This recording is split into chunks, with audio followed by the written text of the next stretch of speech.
It's Tuesday, December 9th. Today on Your Morning Atlantic, another water main break in the Halifax area is impacting service for some customers. Your top news headlines just ahead. And holiday safety for the kids in your life. The folks at Child Safety Link will share timely tips to help younger family members stay happy and healthy during the busy time of the year. Plus, beyond boxes, are you looking for the perfect gift for a hard-to-buy person on your list? Well, we'll visit a new shop in Halifax that's all about curating the perfect custom present. All that and so much more just ahead on the Tuesday edition of Your Morning Atlantic.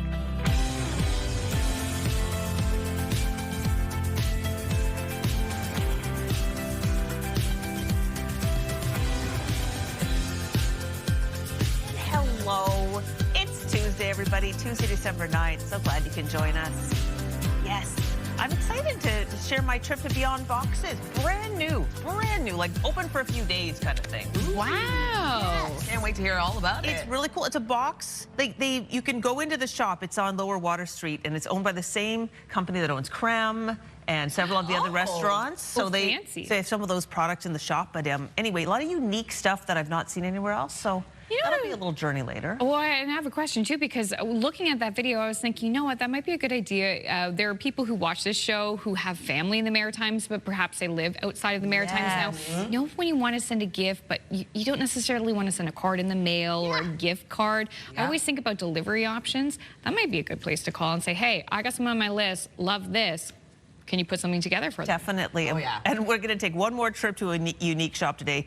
My friend Mike over at Nautilus Aquatics and Hobbies. Probably the only shop in the world where you can get your diving equipment and your models in the same place. So Okay. we'll take a fun little journey of shopping today. Warhammer models kind of thing? More like models like cars you put together and paint and all that kind of thing. Oh, yeah. Okay. No, like hobbies, the classic hobbies. Anyway. Got it. Cool. That's coming up later.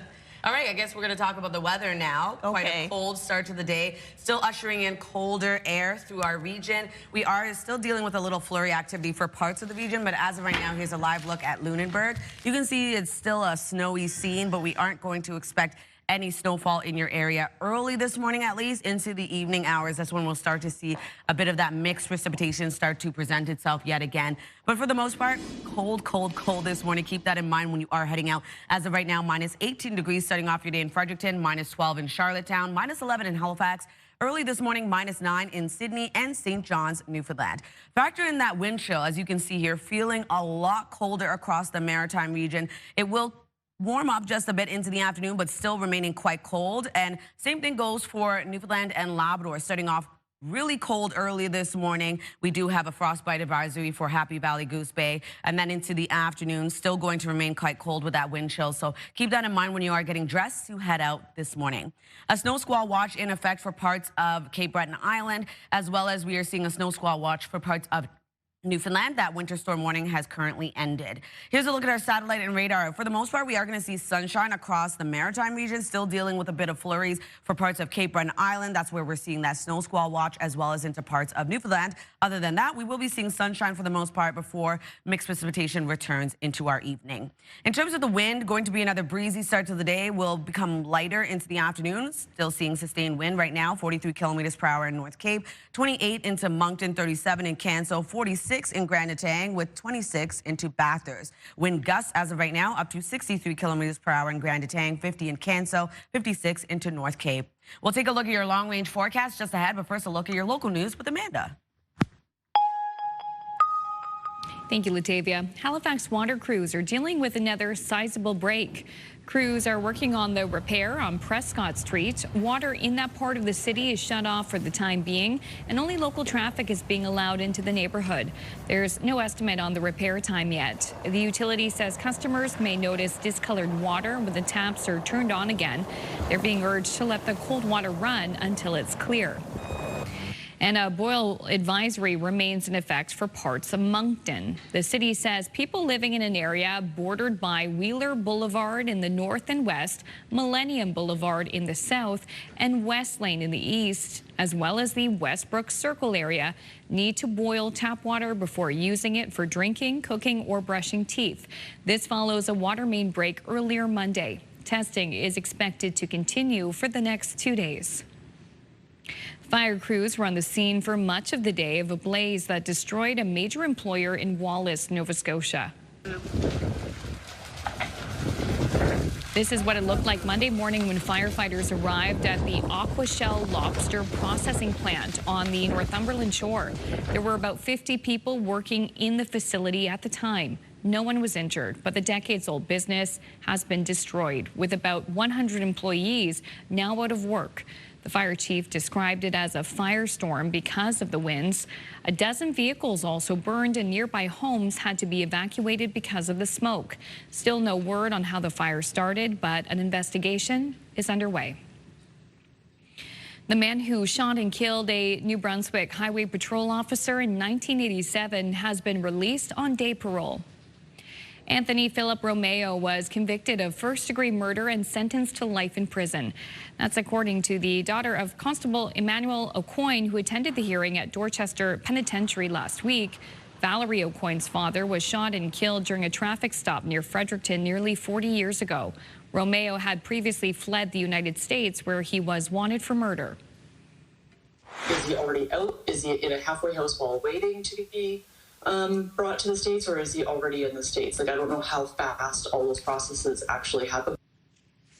Denied parole in 2012 and 2022, Romeo would now basically be a free man if deported because he would be outside Canadian jurisdiction and unsupervised. During his trial in 1988, a psychiatrist testified that Romeo thought he was being followed by a monster. Now 62, he's been taking medication for paranoid schizophrenia for years. Now to a warning about increasingly toxic drugs making their way around the region.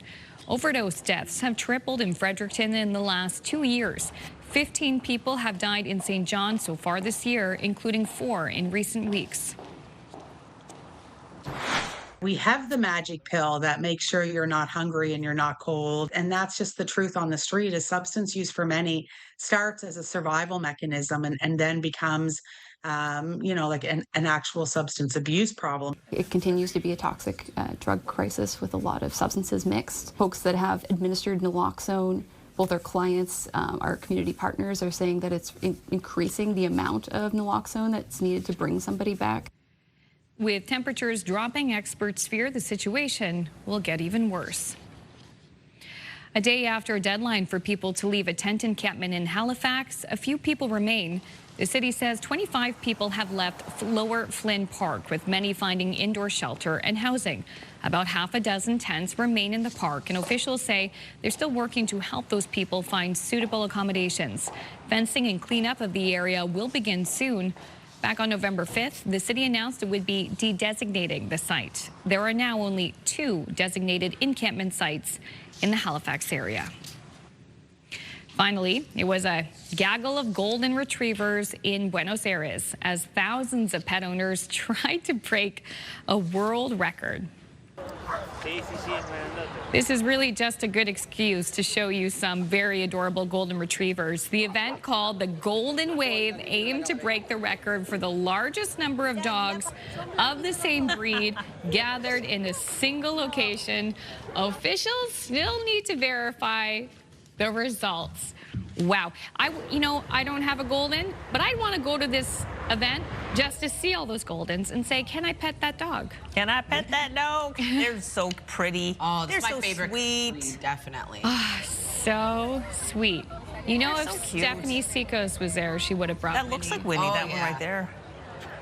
Look at that, 2 goldens, double up. That's nice. Oh, thank you, Amanda. You're welcome. That's what we need on this cold Tuesday morning. All right, this is also a kind of a heads up for people. Canadian Blood Services say they're looking for more plasma donors ahead of the holidays. The organization calls plasma liquid gold and say it can support patients having cancer treatments or surgeries. They also say many regular blood and plasma donors may take the holidays off, so they're asking for new donors to step up. Canadian Blood Services says plasma donations are similar to blood donations. They just take a bit longer, but the process is largely the same. And they need 1 million new plasma donors as they expect a 50% rise in demand at hospitals over the next 5 years. So if you can give blood, make an appointment, head over there. That's a wonderful gift you can give over the holidays. The gift of life. Oh, yeah. Gift of life doesn't cost you anything, and you can get a treat. There's a lot of treats, yeah. Yeah, a lot of options there. Okay, still ahead. First look at your national and international news headlines on this Tuesday morning. And Latavia will have our first full look at the forecast. Good morning to Fredericton. That ice looks perfect for skating on. Great winter conditions for that. Latavia has the forecast next.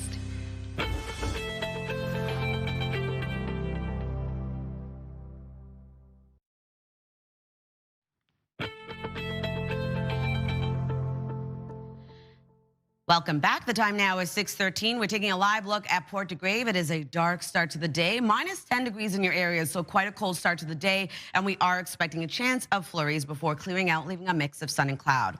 Weather is brought to you by ALC.ca, and we are seeing pretty cold temperatures early this morning, so make sure to layer up, bundle up before heading out.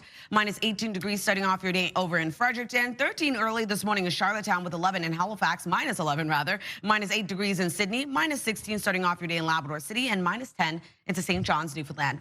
A snow squall watch remains in effect for parts of Cape Breton Island. This will be ending a little bit later this morning. Still expecting up to 15 centimeters within that snow squall and wind gusts of up to 70 kilometers per hour. Same thing applies for parts of Newfoundland. A snow squall watch in effect until Wednesday morning. We are expecting 5 to 30 centimeters within those snow squalls and wind between 60 to 70 kilometers per hour for wind gusts.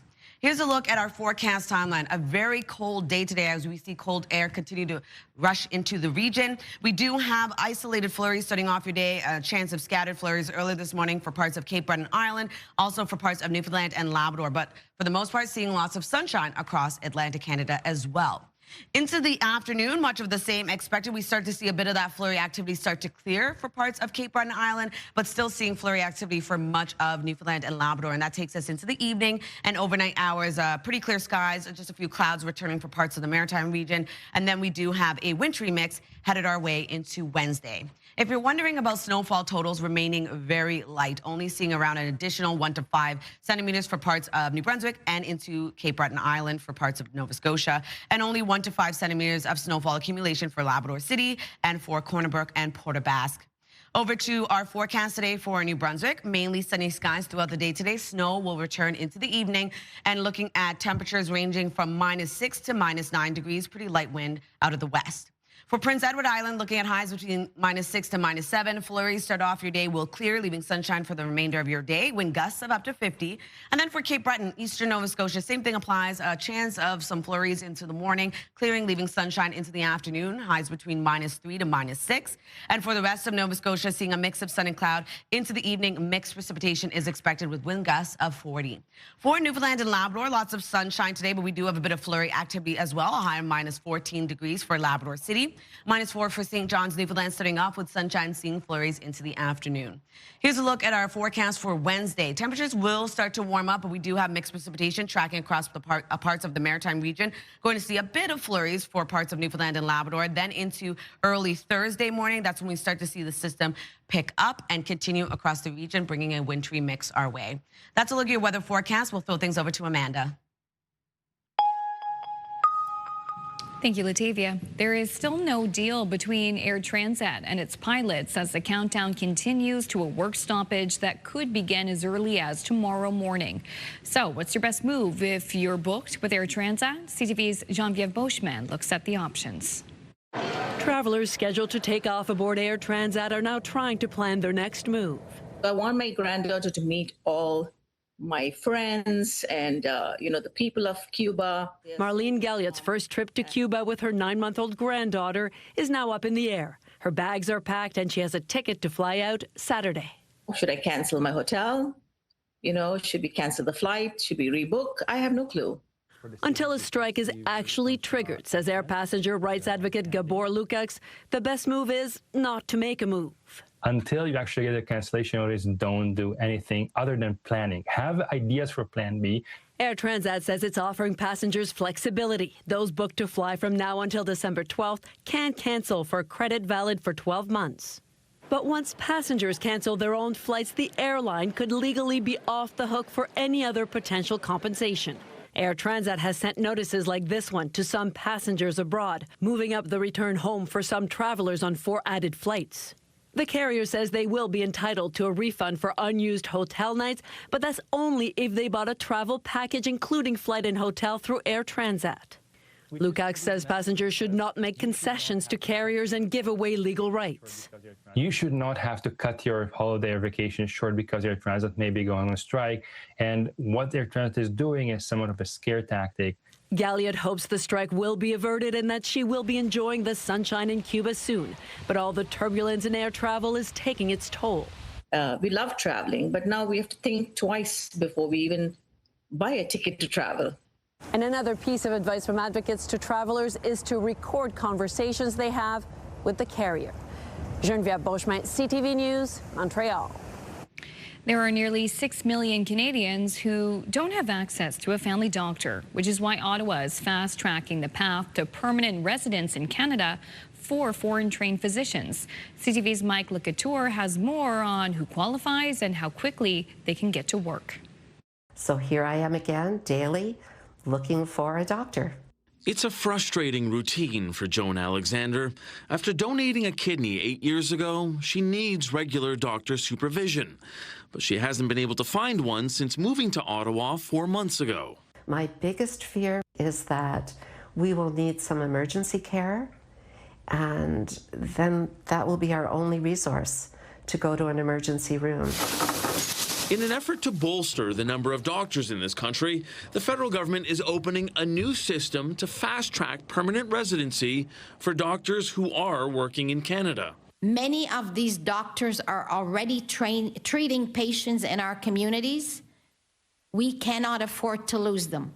The program creates an express entry category for international doctors with at least 1 year Canadian experience in an eligible occupation. The federal government is reserving 5,000 spots for provincially nominated doctors, and those healthcare workers will get expedited 14-day work permit processing. The measures come as a national survey shows 5.9 million Canadians still don't have primary care. It's actually an improvement compared to 3 years ago, but those that do have a doctor still struggle with getting a timely or urgent appointment. Less than 50% reported being able to get that. So we still have a long way to go in terms of providing timely care and care when people need it. The immigration minister says provinces and territories will be able to start nominating physicians for the Express Entry program in early 2026. CTV's Mike Lecouture reporting in Ottawa. The Golden Globe nominations are in, and there are some expected nods and a few surprises. There are also some new award categories included in the 83rd annual event that will take place next month. ABC's Melissa Adon has more from LA.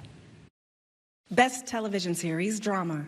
A month away from the Golden Globes, and the nominees are in. Best Motion Picture Drama, Frankenstein, Netflix. The largest award show for TV and film kicking off awards season in Hollywood as actors Marlon Wayans and Sky P. Marshall announce the nominees. You know what freedom is? What? No fear. Go. One battle after another tops the list with 9 nominations, but it's facing strong competition alongside other blockbusters. You have the box office cinematic category with big blockbuster, Sinners, Weapons, like movies that people have seen, some smaller films with great acting in it. So it's really, it's an award show where it really crosses all boundaries. Our hotel is the best in the world. HBO's The White Lotus leading nominations for shows with adolescents and Only Murders in the Building behind it. The nominations come amidst the bidding war between Netflix and Paramount for Warner Brothers Discovery. Today, Paramount making a hostile bid offer for Warner Brothers just days after the entertainment company reached a $72 billion deal with streaming giant Netflix. If approved, the deal would reshape Hollywood. Well, hello, everyone. I'm very excited for this episode of Good Hang. And now there are podcast awards. Roughly 115 million Americans consume them every week, and voices like Alex Cooper, Mel Robbins, and Amy Poehler are nominated. A major step for an industry some say deserves more respect. Neon and Warner Brothers Pictures leading nominations by movie distributors, and Netflix in the lead for the most nods by a TV podcast distributor. The Golden Globes are set for next month. Melissa Adon, ABC News, Los Angeles. Award season coming up fast. A quick break here on Your Morning Atlantic. We'll be right back. Please stay with us.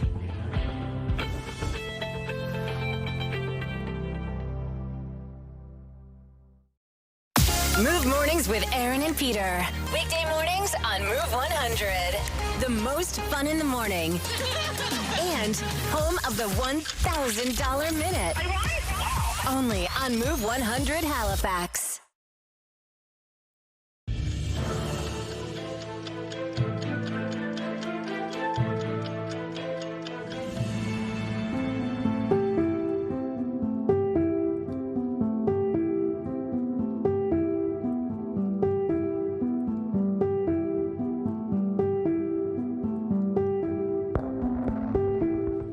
Welcome back. 6:25 on this Tuesday, December 9th.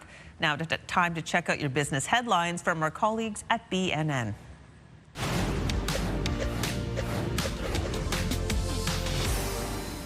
The media and entertainment company put a $108 billion deal on the table.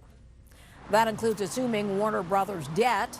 The Netflix offer is about $83 billion US.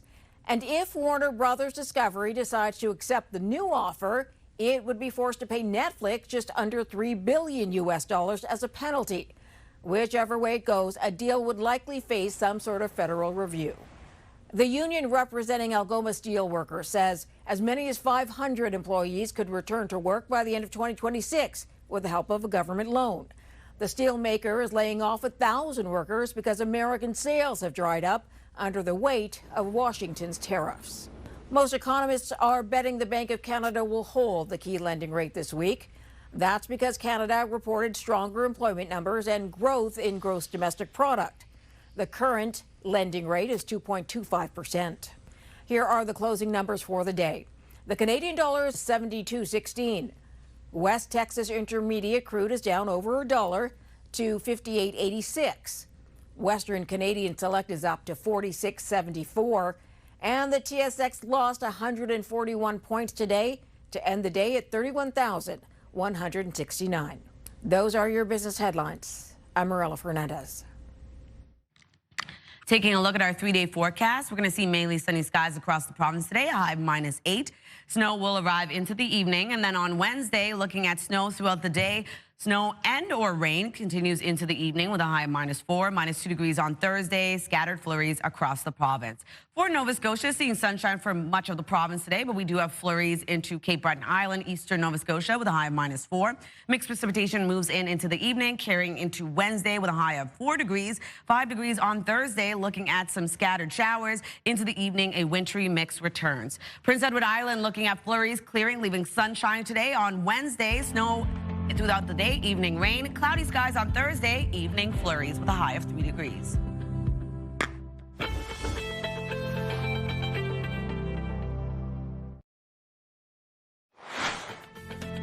Just ahead on this Tuesday, the Move Morning Chat. Today we're getting nostalgic. We want to know about a family Christmas tradition from years past that you missed today. That's in about 15 minutes on Your Morning Atlantic.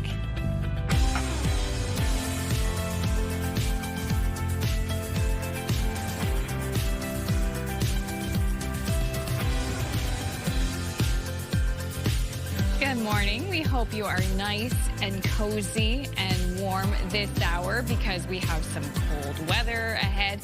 Some of us, we were talking this morning, it feels like winter is here earlier than normal. Yeah. I feel like, at least speaking for the Halifax area, I know in different parts of the region they have different weather patterns, especially northern New Brunswick.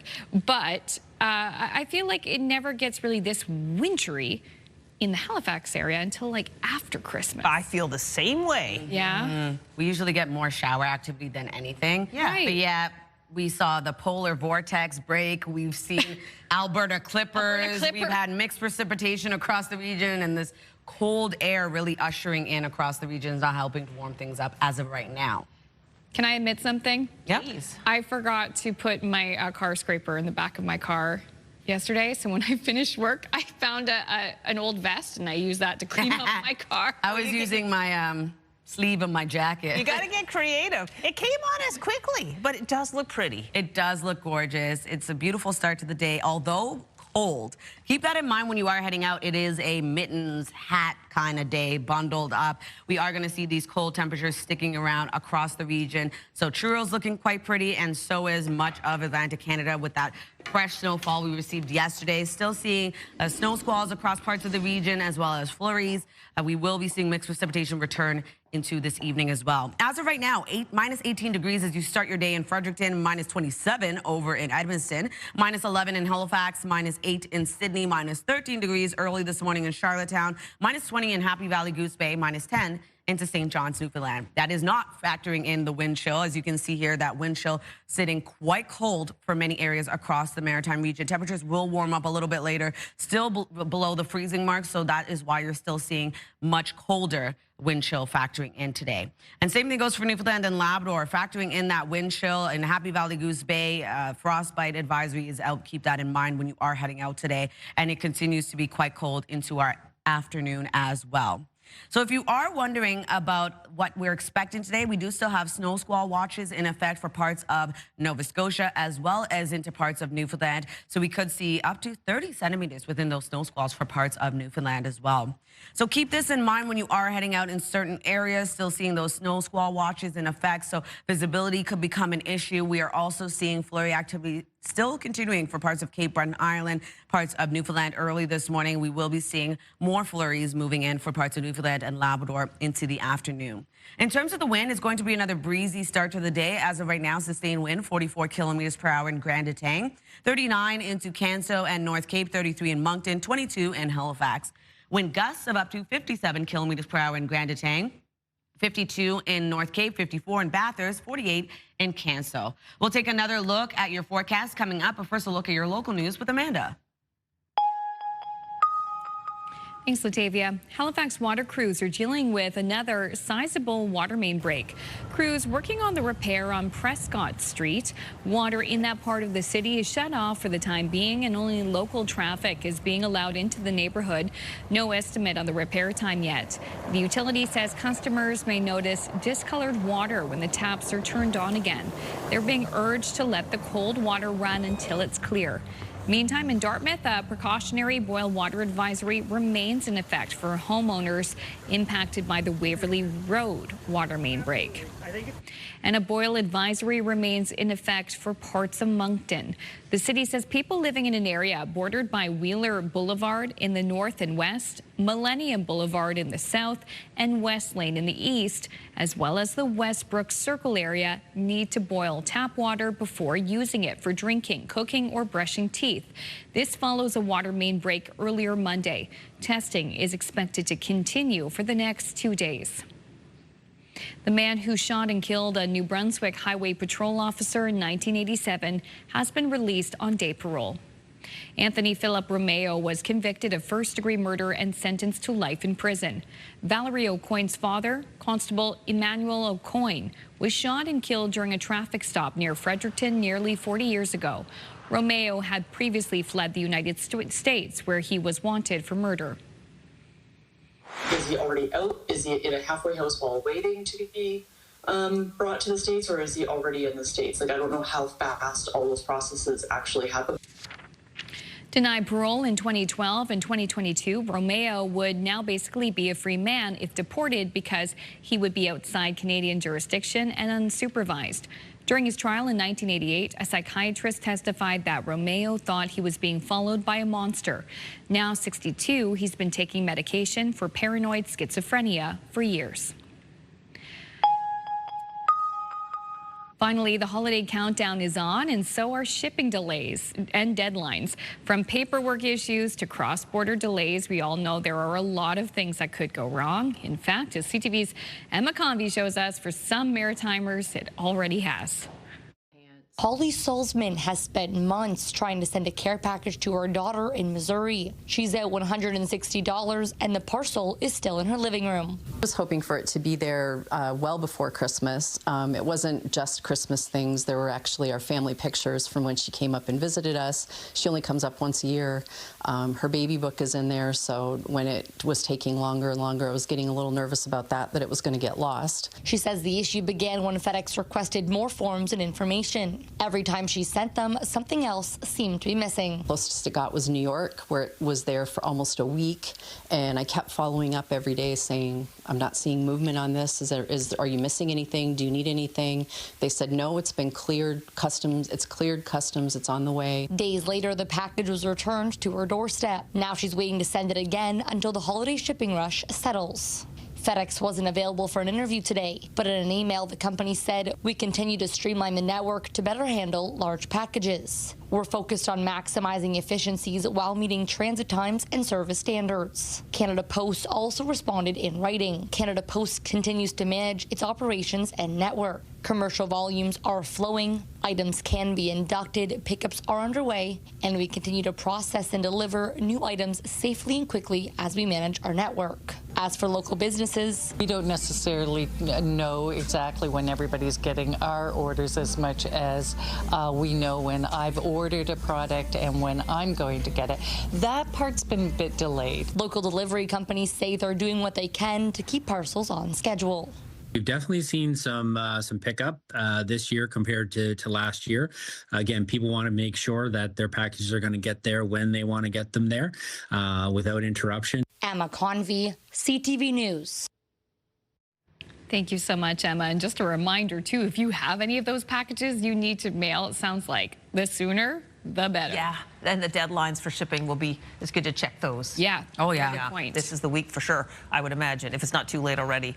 Okay, the Halifax Mooses hosted a toque toss game over the weekend. We've got video evidence. As soon as Sean Carrier scored the toque toss goal during Saturday's game against Rouyn-Noranda Huskies, the crowd let it rain toques. Here go the toques. Look at that. This is from the Mooseheads socials, so it's a little, Mooseheads. You get the whole experience. You're going to get more toques in a second. Just be patient. The toques, we get to see that. Well, there we go. There are the toques. So all the winter hats will be gathered up and given to Shelter Nova Scotia for distribution to people in need. Quite a show they put on. Yeah. Cars Gotta gather up those toques. Glowing eyes. That was smoke wild. Out of the nostrils, and toques flying everywhere. It was stimulation overload. Honestly, getting goals, it's not for winning. It's just to get that reaction. Absolutely. That's all they want to do. Absolutely. That's the motivation. Oh, yeah. All right, still ahead, your entertainment headlines. But coming up next is the Move Morning Chat. Today we want to know, what's a family Christmas tradition that you miss? Oh, please let us know. Send us a text at 10400. That conversation's coming up after weather.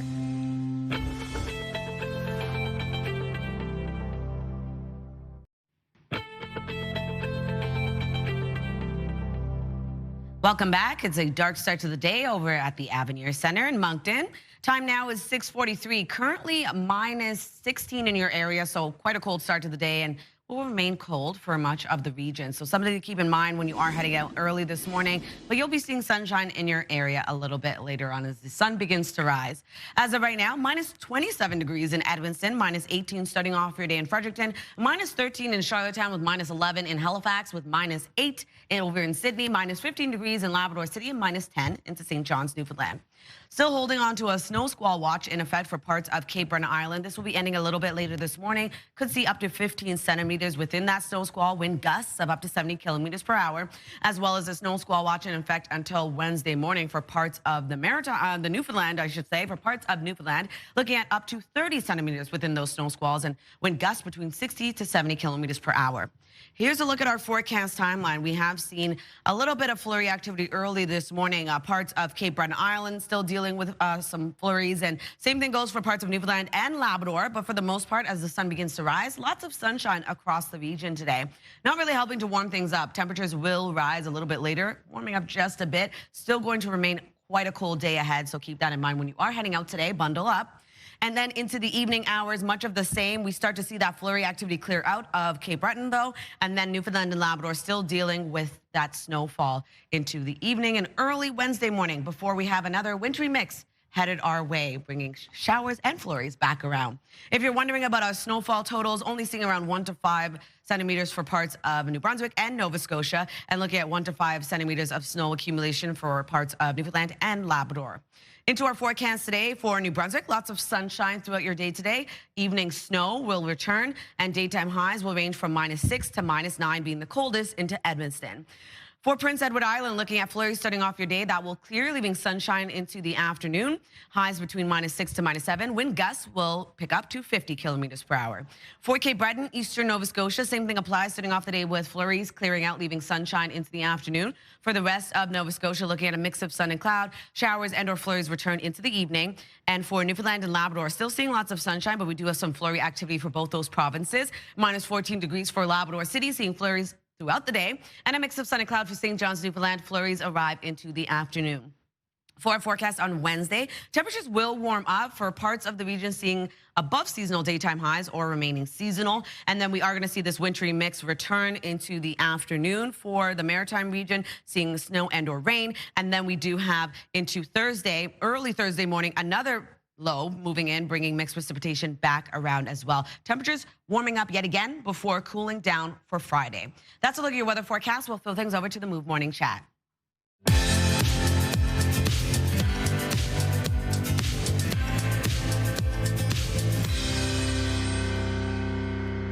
Good morning, Aaron and Peter. It's the Move Morning Chat, and today we are getting very nostalgic, and we are also in the holiday season. So we're asking, what's a family tradition that you miss? Aaron and Peter, what are we talking about?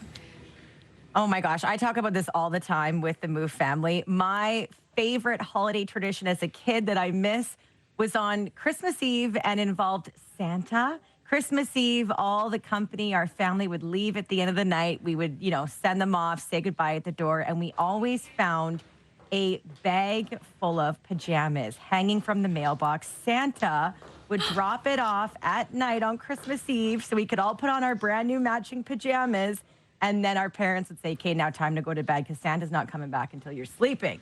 So we got new pajamas from Santa every Christmas Eve to wear to bed. We look forward to it every year. And I think Santa still pulls it off a little bit for my siblings back out west. So I missed out a little bit on that, but maybe Santa could come visit me on Christmas Eve this year. I love that. Why not? That's so special. Listen, mine is a Christmas Eve tradition as well. That, it's just never going to happen again. But back when I was a kid, until that time I was probably in my early 20s, we would go to my grandparents' house, later our house, everybody on the Harrison side of the family. We would all be there, and we would, after a big dinner, open up every Christmas present from our family members in front of everyone else, because it was the only time when we were all going to get together, uncles and aunts and cousins and all of that sort of thing. So we wanted to be together, at least this is what my grandparents thought, and it was certainly true, to watch people open the presents that we gave them, and so that they could watch us open our presents. And that went on for years and years in the house that actually my great-grandparents built. So it was very much a farmhouse tradition, and something that I miss to this day. That was, as a kid, that was a pretty special time. Then we went home, and of course Santa Claus would come the next day. That is so sweet. It's beautiful. What's one you miss, Latavia? I think the biggest thing for me is being with my entire family for Christmas. Everyone. Yes, like my core family, we would open gifts at our house and then go straight to my aunt's house with all my cousins, my grandma, and all the family gathered afterwards, and we would open presents there together. But I think that's what I miss the most, because it's just, I'm grateful that I have my mom and Kyle here, but yeah, it's not the same. Oh, the big family. Mine is something, too, that I would do with my family, and it reminds me of being a little girl. It's watching How the Grinch Stole Christmas, the original video. We would always watch it and only watch it on Christmas Eve before we all went to bed. So I still like to keep that tradition going. In my household, I do not want to watch that film unless it is Christmas Eve, and it just makes me feel like a kid again. And I just wish I could be with all of my sisters. We're all in different provinces, just together again, watch it, and then, I don't know, go to sleep and see Santa. Wouldn't that be beautiful? That would be wonderful. Anyways, we're getting so nostalgic here this morning, and we're asking our viewers to share their memories. What is something, a Christmas tradition that you had as a child, or that you used to do together with your family, that you're thinking of this morning? Send us a text at 10400, and we will share your text later in the show.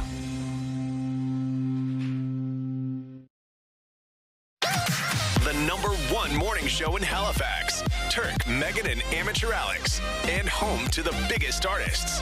Halifax's #1 hit music station. 101.3 Virgin Radio.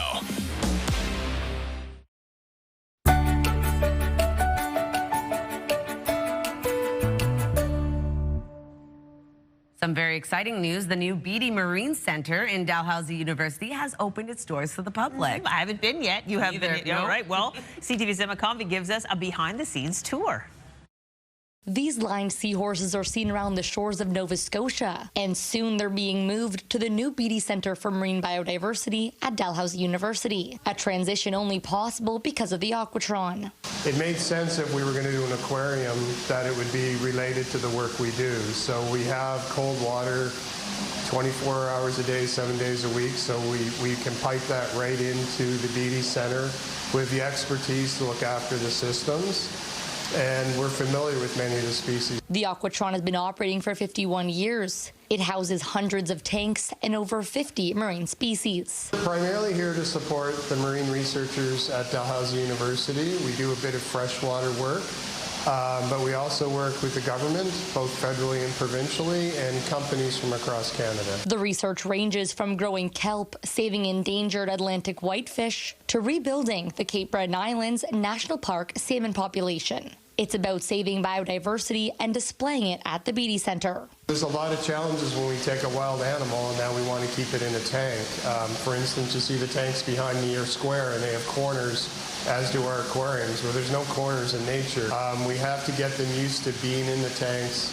They have to get used to learning to feed from us. It's the primary source for the species and animal care for this new marine center. A project this marine conservation professor says has been decades in the making. There's such a variety of marine life here that I think most of us don't really know we have, or we've heard of it but we've never seen it. This is why I wanted to do this, to give people a real sense and maybe a sense of pride what we have here in Nova Scotia. Research will also take place at this new space, and it's open to the public, operated by the Discovery Centre International. Emma Convey, CTV News, Halifax. Thank you, Emma. Happening now in local news, Halifax water crews are dealing with another sizable water main break, this one in Halifax. And fire crews were on the scene for much of the day of a blaze that destroyed a major employer in Wallace, Nova Scotia. Plus, vacationers are hoping for the best as a potential strike looms at Air Transat. Those details coming up next in your local news headlines. But first, Latavia has the 3-day forecast.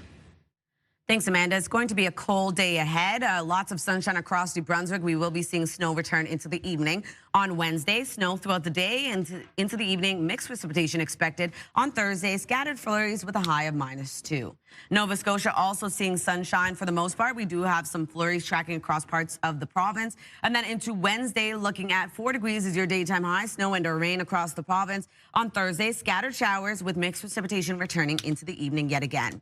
Prince Edward Island seeing a high of -5. Isolated flurries clearing, leaving sunshine. Snow on Wednesday with evening rain. And then on Thursday, a high of 3 degrees. Cloudy skies with evening flurries.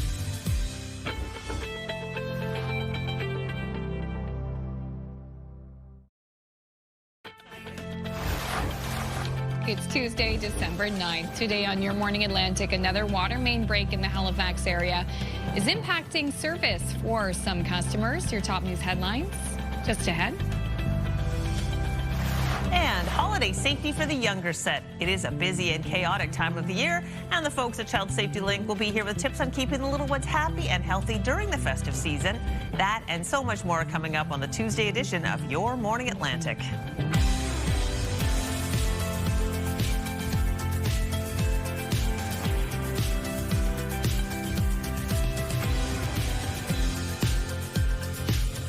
Good morning, Atlantic Canada. Welcome back. The time now is 7 o'clock. Another cold start to the day. Another cold day ahead, really. Woohoo. It's the season, I guess.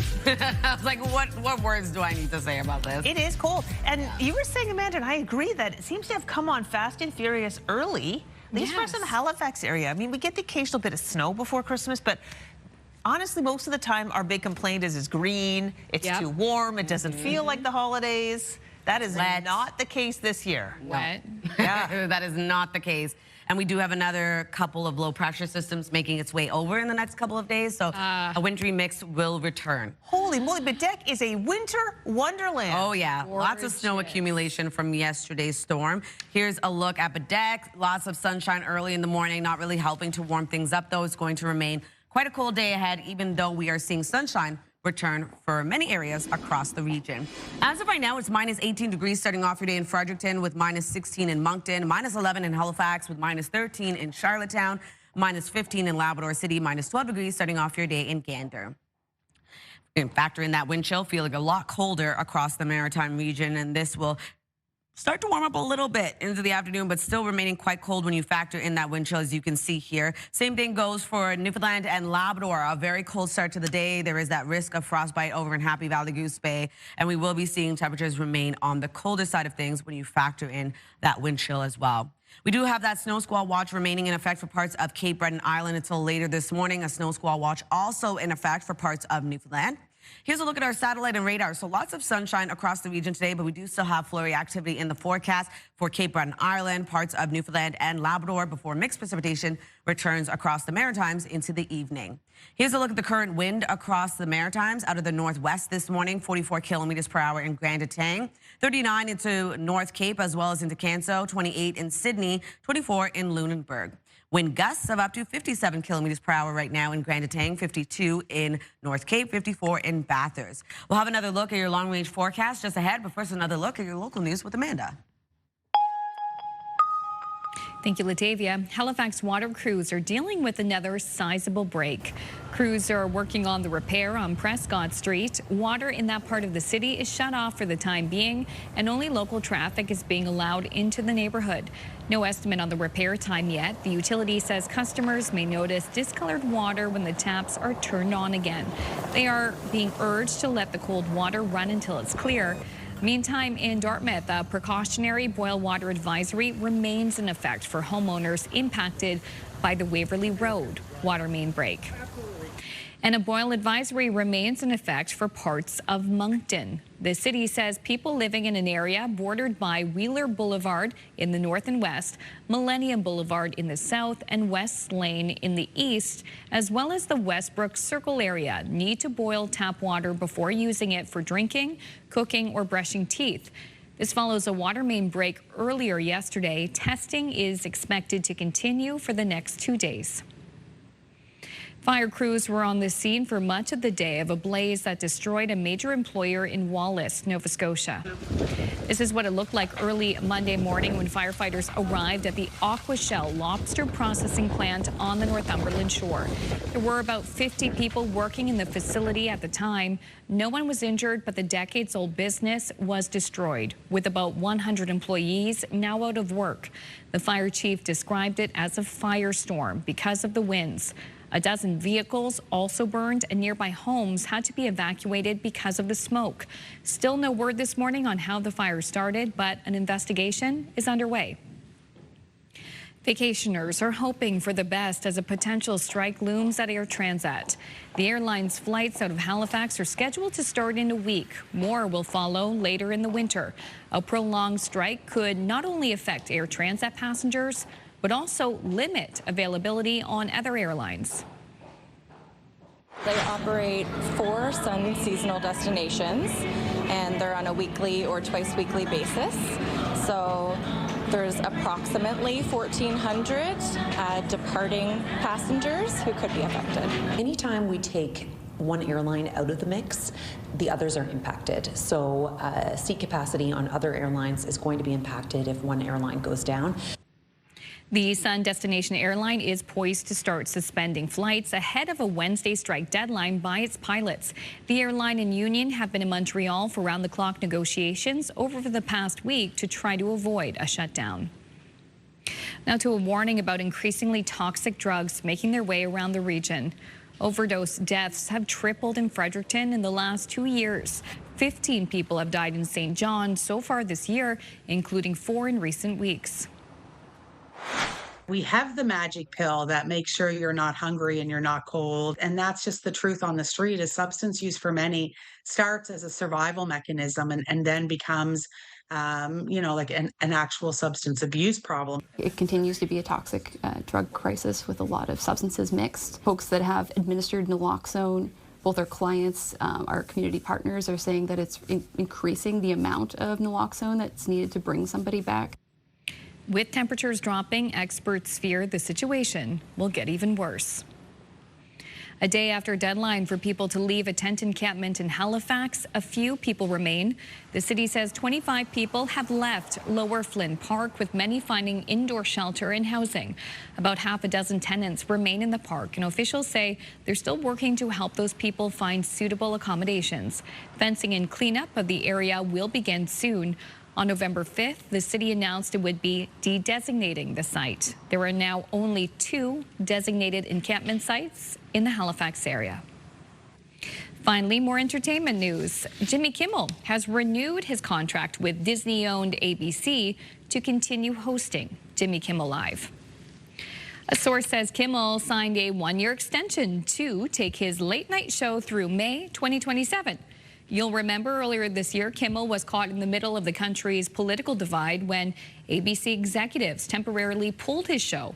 The move came after his comments during a monologue about Charlie Kirk's suspected killer. Hollywood quickly rallied around Kimmel, boycotting Disney, and the show was brought back. But now he signed a 1-year extension to take his late-night show through to May 2027. So big news there for fans of Jimmy Kimmel. Thanks for that latest update. Yeah, you're welcome. All right, we are talking about the little ones with Child Safety Link. So here's a video showing a little one. It's very, very cute. It's a little monkey. It's a snow monkey. Oh my gosh. It's Taro the snow monkey, seeing snow for the first time. Oh my goodness. Now, he was born in June. Not a time if you're known for snow, of course, but he stuck close to his mama at first, but then he's like, ooh, snow. He warmed up to it, and yeah, I mean, he is a snow monkey, so yeah, there we go. He likes it. Why not? He loves it. So cute. His name's Taro.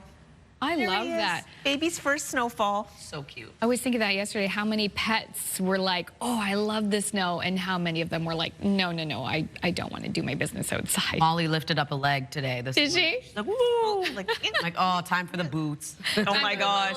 Oh my gosh, seeing those videos of dogs putting on boots for the first time. It's a good time. That'll pick you up on a cold day. Yeah. Oh my gosh. And still ahead, Latavia will have another full look at the forecast on this Tuesday morning. Good morning to our viewers in Antigonish, Nova Scotia. You can see the sun is starting to rise. City Hall looking nice and beautiful with those holiday lights. Just how cold or warm is it going to get? Latavia knows. Those details next.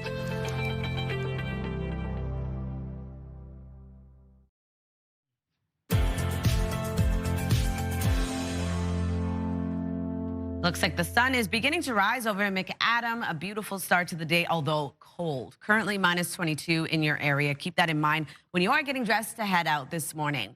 7:12 early this morning. That's the time right now. Weather brought to you by ALC.ca. A cold start to the day right across Atlantic Canada. As of right now, minus 22 degrees in Fredericton. Minus 13 in Charlottetown with minus 11 in Halifax, minus 9 starting off your day in Sydney, minus 10 over in St. John's, Newfoundland. That snow squall watch remains in effect for parts of Cape Breton Island. This will be ending a little bit later this morning. Could see 15 centimeters within that snow squall, and wind gusts of 70 kilometers per hour expected.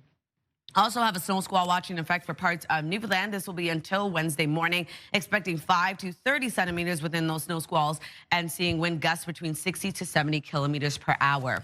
So here's a look at our forecast timeline. We are going to see sunshine for much of Atlantic Canada today, but we do still have flurry activity tracking across the region. Starting off this morning, we do have flurries for parts of Cape Breton Island, moving into Labrador and parts of Newfoundland starting off your day. Then into the afternoon, much of the same is expected. We are going to see flurries start to clear out for Cape Breton Island into this evening, carrying us into early Wednesday morning. We do have just a few clouds returning before a low pressure system makes its way over, and it's going to bring a wintry mix back around. But if you're wondering about those snowfall accumulation totals, only seeing around 1 to 5 centimeters for the southern region of New Brunswick, parts of Cape Breton Island. Same thing goes for Newfoundland and Labrador, only 1 to 5 centimeters expected. Over to our forecast today for New Brunswick. Sunshine throughout your day today. Snow arriving yet again into the evening. Daytime highs will range from -6 to -9, and pretty light wind out of the west, 15 kilometers per hour. For Prince Edward Island, flurries today clearing into the afternoon, leaving sunny skies. Highs between -6 to -7 as well. Wind out of the west, 30 gusting to 50. And then for Cape Breton, eastern Nova Scotia, same thing, but starting off with flurries, clearing, leaving sunshine into the afternoon. And for the rest of Nova Scotia, looking at a mix of sun and cloud, and then mixed precipitation returns into the evening, wind gusts of 40. Newfoundland and Labrador also going to see sunshine today, but we do have flurries across Labrador City with a high of -14. A mix of sun and clouds starts off the day for St. John's, Newfoundland, and then seeing flurries into the afternoon, a high of -3. So those cooler temperatures continue into tonight and then starts to warm up on Wednesday as we are dealing with mixed precipitation for parts of the Maritime region, and temperatures will remain seasonal or above seasonal for parts of Atlantic Canada. Into Thursday, so Wednesday night, we see another round of that mixed precipitation return, carries into early Thursday morning, another warmer day ahead, and we are going to see snow and or rain for much of Atlantic Canada, starting to clear out into the afternoon, but another round of mixed precipitation will return as well. Here's a look at our weather forecast, and then now we're going to turn our attention over to Amanda for your national and international news headlines. Thank you, Latavia. U.S. President Donald Trump threatened new tariffs on another Canadian industry. A lot of it does come in from Canada, and so we'll end up putting very severe tariffs on that if we have to. If you ask me, then I'll say. Trump made the comments after announcing a $12 billion tariff relief fund for American farmers. The U.S. is Canada's largest fertilizer market, accounting for over half of all total exports each year. There are nearly 6 million Canadians who don't have access to a family doctor, which is why Ottawa is fast-tracking the path to permanent residence in Canada for foreign-trained physicians. CTV's Mike Lecouture has more on who qualifies and how quickly they can get to work. So here I am again, daily, looking for a doctor. It's a frustrating routine for Joan Alexander.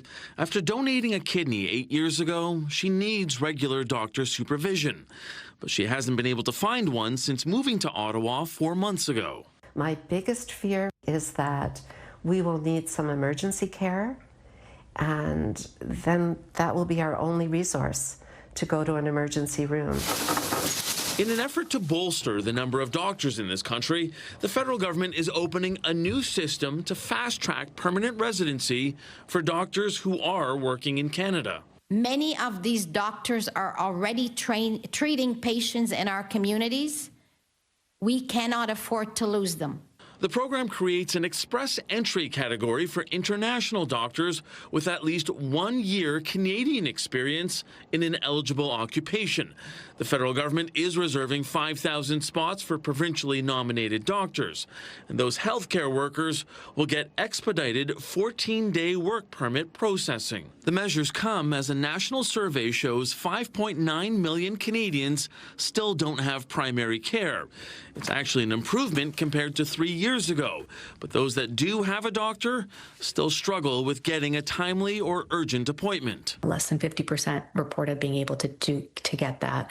So we still have a long way to go in terms of providing timely care and care when people need it. The immigration minister says provinces and territories will be able to start nominating physicians for the Express Entry program in early 2026. CTV's Mike Lecouture reporting in Ottawa. A quick break here on CTV's Your Morning Atlantic. When we return, we'll get safety tips for the holiday season from Child Safety Link. Please stay with us.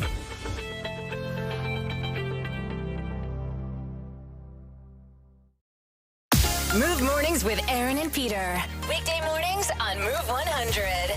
The most fun in the morning.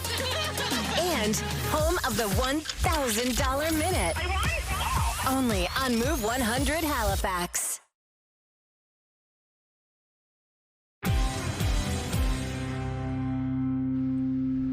Welcome back. It's 7:21, and it's the time of year when many young families are visiting relatives, exploring unfamiliar spaces, and getting ready for winter fun. So here with safety tips for toys, helmets, and more this holiday season is our partner and health promotion specialist with Child Safety Link, Catherine Hutka. Catherine, great to have you back. Always good to be here. Always great information, and this is a timely reminder. We're going to cover as much as we can in the time we have. I know, it's a short time. It's a short time. So let's begin with toys for kids. How can we make sure that they're safe this season? Well, I think the big thing is to make sure that we are following those age recommendations. They're usually listed kind of in the bottom corner there or the top corner, and we want to make sure that we are following those age recommendations. So this toy doesn't have small parts. It doesn't have anything that's going to break off. It doesn't have batteries or magnets or anything like that a child who might still put things in their mouth or even their ears or nose wouldn't be able to do that. And even though this toy does look like it's for younger children, it actually does say for ages 3 and up. Okay. It's similar to this toy. So we want to follow those age recommendations. We also want to look for trusted companies and trusted retailers, because there are sometimes, you know, we have Health Canada regulations, but there are some things that are slipping through. So we want to make sure that the toys do meet our high standards. You know, they might have, there might be choking hazards, or there might be lead poisoning concerns. Paint or other things on it you don't want. Okay, sounds great. Okay, now this is, sometimes a toy looks like a toy, but it's not a toy. Explain. Exactly. So we have Mario and Luigi, and this Luigi is a toy. You can see that it has an age recommendation on it, and so that's going to meet our standards for lead and for, you know, parts that are going to possibly break off. Whereas this is decor. This is an ornament. And so our Mario here, you know, perhaps might not meet those same standards. If a child was to put it in their mouth, you know, there might be a hook or something on their head that might break off. Yeah. And so we want to make sure that we are choosing things that are actually toys and not decor as well. That's a sneaky one, Catherine. Okay. That's a sneaky one. Speaking of gifts, a lot of times people give the gift of an outdoor toy, or, you know, a sled or a bike, which is a fantastic idea because it gets the kids active. Love it. But the gift, rather, like, you know, sometimes you give a toy that has batteries in it. Make sure that this toy you give with the proper helmet, right? Right, exactly. So we want to make a helmet, we want to make safety a part of the fun. Yeah. Right? So we want to choose, this is a fun helmet, maybe it matches the bike or the scooter, or maybe it's just, you know, the kid's favorite character or something. So we want to find out that it is a helmet that is appropriate for the activity. Yes. That fits the child properly, and that it also meets a Canadian standard as well. So either a CSA standard or another comparable Canadian standard. So again, trusted retailers and trusted brands. Perfect. And yeah, give the helmet with the gifts of the kid. If it is a winter toy and they want to go sled right after the Christmas presents are open, they can do that. Absolutely. Safely. Okay. Yeah. Another thing too, this is a multi-sport helmet. So like different sports have different kinds of helmets. Some of them, this would be like a multi-sport one that you could use for different things. Right. And so this is another one that we can continue on to in the spring. So this is going to keep our kid safe, you know, through spring and summer activities as well.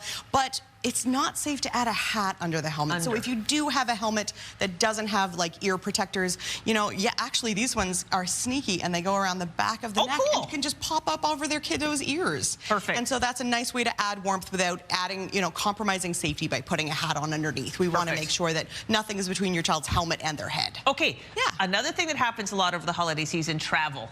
Absolutely. Everybody's kind of at wit's end. You're rushing to get in the car. You're rushing to get where you're going. You're worried about the weather. So how can we make sure everybody's safe in the car? Well, you said it right there. We're all worried about the weather. We do know that the weather is treacherous. It can change in a moment's notice. We want to make sure that everyone is safely buckled in the car for every ride, right? So we want to make sure that kiddos have the right car seat or booster seat. And we were talking about adding, you know, a little bit of fun under the tree with those activities. You know, look at a booster seat for an auntie or a grandparent makes a great gift. It says, you know, I love you and I want to make sure that my child is safe in your car. You know, buying a booster seat for a kid who is your niece or nephew to say, hey, you're welcome in my car and I'm going to make sure that you're safe. And here we have one that is a fun color as well. Yeah, great idea. And what I love about this particular one that you've picked on, not only is it festive and fun, but in the summertime when you get Moon Mist ice cream, if you spill it all over the seat and it stains it, it doesn't matter. Right? I love that this one is giving summertime Moon Mist vibes. Absolutely love it. And I just could not help but buy it, even though, you know, of course I have a lot of booster seats in my collection. I absolutely needed to add this one. Thank you, Who Catherine. wouldn't Safety doesn't have to be dull. It can be fun. Exactly. All right, thank you so much for this reminder today. That was Catherine Hooka from our friends at Child Safety Link. We put their website on ours to make it very easy for you to find out more information, like how to fit a helmet properly. Now we're going to turn our attention over to Latavia. Thanks, Crystal. Taking a look yet again in our 3-day for New Brunswick. Sunshine across the province today, but we do have returning snow into the evening. On Wednesday, snow throughout the day and then transitions over to mixed precipitation into the evening. And then on Thursday, a high of -2, scattered flurries across the province. Nova Scotia will be seeing sunshine for the most part. We do have flurries for parts of the region. clearing into the afternoon, a high of -4. 4 degrees on Wednesday, snow and or rain across the province. Then on Thursday, scattered showers, transitions over to mixed precipitation yet again into the evening. Prince Edward Island seeing a high of -5. Isolated flurries clearing, leaving sunshine. On Wednesday, snow throughout the day, transitions over to rain into the evening. On Thursday, cloudy skies with evening flurries.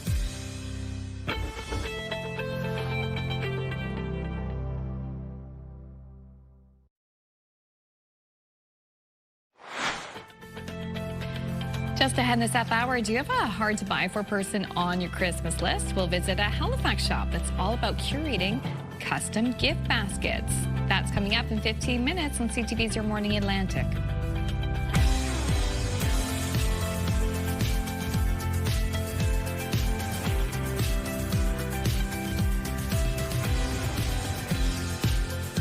Come on in, 7:31 on this Tuesday, December 9th. Had a great chat with Catherine Hutka about holiday safety for kids. One item we didn't get to was a reminder that when you visit other people's houses, their house probably isn't baby proof, so you have to be a little bit extra careful. Or when visitors visit your house, if they brought a purse or a backpack, put it up, because often kids get into that. There can be sharp items in there, chokeable things, or even medications that the kids can get into. Because they're like, woo, this is exciting, you know, when everybody's busy. You never know. I remember the first time I heard them mention that tip, I had never thought about that. About something in your item that could be a choking hazard or somehow could be dangerous to a child. So yeah, good advice. And I remember that when our little guy was young too, thinking, okay, when taking him to a new location, I've got to be responsible in knowing that that house may not be baby proof. Yeah. Oh yeah, for sure. Oof. Yeah, you want to have a happy holidays. You want to have a happy holiday, so just something to keep in mind. You know nothing of this, eh? I swear kids are designed to try to hurt themselves at every point. Like, your job as a parent is just to keep them alive, especially at this time when they're so young. It's like, oh, you're biting that cord? Great. Totally. You got to watch them every second, because if they don't, they're like climbing up the stairs, like balancing glasses. Yeah. You know, like. And it's funny because we baby-proof some of our house. It doesn't work on one of my sons. He breaks it right open or figures out how to open. I'm like, what's the point of these things? Oh. But yeah. what can you do? Future jewel thief for Apparently. the Louvre. Yeah. Yeah. Pretty much, yeah. That's his future plan. It's future plans. Listen. Oh my gosh. No, just joking around here. Okay, weather-wise today, it is so cold. It is. It's quite cold today. It's going to remain like that. Keep that in mind when you are heading out. Wow. Beautiful. Yes, beautiful start to the day, although cold. Just make sure to bundle up before heading out. And you can see that sunshine already beginning to rise. We are going to see sunshine for much of Atlantic Canada, but we do have a cold day ahead. So I can't stress that enough. Make sure to have the mitts, the scarves, the hats, and layer up. As of right now, -22 degrees heading outdoors in Fredericton. -15 into St. John, New Brunswick. -13 early this morning in Charlottetown. -11 starting off your day in Halifax with -10 degrees into St. John's, Newfoundland. Factor in that wind chill, feeling even colder for many areas. So like I mentioned, make sure to keep this in mind, because we are going to see temperatures warm up into the afternoon. Still going to remain cold when you factor in the wind chill across the region. Same thing goes for Newfoundland and Labrador. We do have a risk of frostbite over in Happy Valley Goose Bay starting off your day into the afternoon, still remaining quite cold when you factor in our wind chill.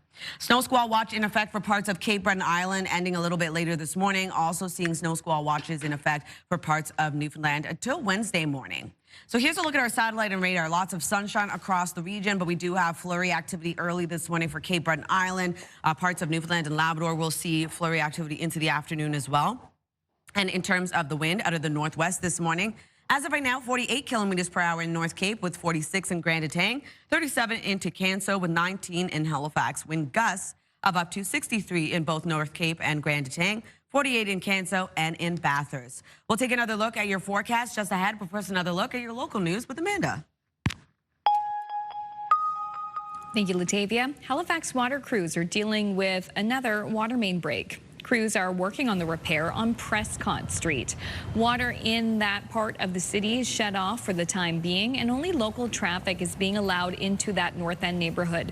No estimate on the repair time yet. The utility says customers may notice discolored water when the taps are turned on again. They're being urged to let the cold water run until it's clear.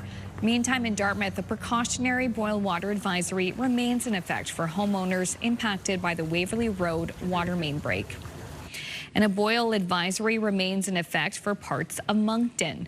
The city says people living in an area bordered by Wheeler Boulevard in the north and west, Millennium Boulevard in the south, and West Lane in the east, as well as the Westbrook Circle area, need to boil tap water before using it for drinking, cooking, or brushing teeth. This follows a water main break early yesterday. Testing is expected to continue for the next 2 days. Fire crews were on the scene for much of the day of a blaze that destroyed a major employer in Wallace, Nova Scotia. This is what it looked like Monday morning when firefighters arrived at the Aquashell lobster processing plant on the Northumberland shore. There were about 50 people working in the facility at the time. No one was hurt, but the decades-old business is a total loss, with about 100 employees now out of work. The fire chief described it as a firestorm because of the winds. A dozen vehicles also burned, and nearby homes had to be evacuated because of the smoke. Still no word this morning on how the fire started, but an investigation is underway. The man who shot and killed the New Brunswick Highway Patrol officer in 1987 has been released on day parole. Anthony Philip Romeo was convicted of first-degree murder and sentenced to life in prison. Valerie Aucoin's father, Constable Emmanuel Aucoin, was shot and killed during a traffic stop near Fredericton nearly 40 years ago. Romeo had previously fled the United States, where he was wanted for murder. Is he already out? Is he in a halfway house while waiting to be brought to the States, or is he already in the States? Like, I don't know how fast all those processes actually happen. Denied parole in 2012 and 2022, Romeo would now basically be a free man if deported because he would be outside Canadian jurisdiction and unsupervised. During his trial in 1988, a psychiatrist testified that Romeo thought he was being followed by a monster. Now 62, he's been taking medication for paranoid schizophrenia for years. Vacationers are hoping for the best as a potential strike looms at Air Transat. The airline's flights out of Halifax are scheduled to start in a week. More will follow later in the winter. A prolonged strike could not only affect Air Transat passengers, but also limit availability on other airlines. They operate 4 Sun seasonal destinations, and they're on a weekly or twice weekly basis. So there's approximately 1,400 departing passengers who could be affected.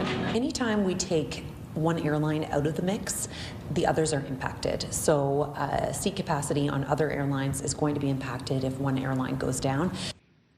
The Sun destination airline is poised to start suspending flights ahead of a Wednesday strike deadline by its pilots. The airline and union have been in Montreal for round-the-clock negotiations over the past week to try to avoid a shutdown. Finally, scientists are keeping tabs on a comet as it comes closer to Earth, but it's still pretty far away. It's not just any comet, though. That's because it originated outside of our solar system. The Hubble Space Telescope and the Jupiter Icy Moons Explorer, that's a fun name, captured new images of the celestial body as it streaked across the solar system. Hubble first spotted the comet last July, and astronomers saw it again last month as it moved to within 178 million miles of Earth. The new images show a glowing halo of gas surrounding the comet and 2 tails. NASA says the comet poses no danger to people on Earth, and it is expected to remain visible for a few more months until it exits our solar system. So it's kind of just flying by. Yeah, just a little gas. Just a little, I love it. Fun. Yeah, you never know. It's just nice to see those kinds of images from space and to see the research that's happening. Yeah. Oh, it's always cool. Guess what? We got another contest on our show. All right. Oh my gosh, so exciting. If you're a country music fan, we got a great new contest you're going to love. We want to send you to see the mega stars of country music. Now, the concert features tributes to some of country's biggest stars, including Alan Jackson, George Strait, and Brooks and Dunn. The performers channel the real artists to give audiences an experience that emulates the real deal. There are 5 maritime stops in the spring. We got Summerside, Fredericton, Halifax, Truro, and Sydney. We're giving away a pair of tickets to each of the stops. So to enter, head to our website. You can use that QR code if you want, and enter today. Enter now. good luck to you. Oh my gosh, so many viewers probably will be like, I know the lyrics to all of this. Oh yeah, exactly. Classics. Good times. Yeah, we're just about to the halfway point of our Tuesday show. We hope you stick around because there's lots more to come. Latavia will have a look at the daily highs for today, still pretty cold. And then after that, Beyond Boxes. We're going to check out a shop on the Halifax waterfront that specializes in curating custom gifts that are sure to impress. Please stay with us. We'll be right back at 7:40.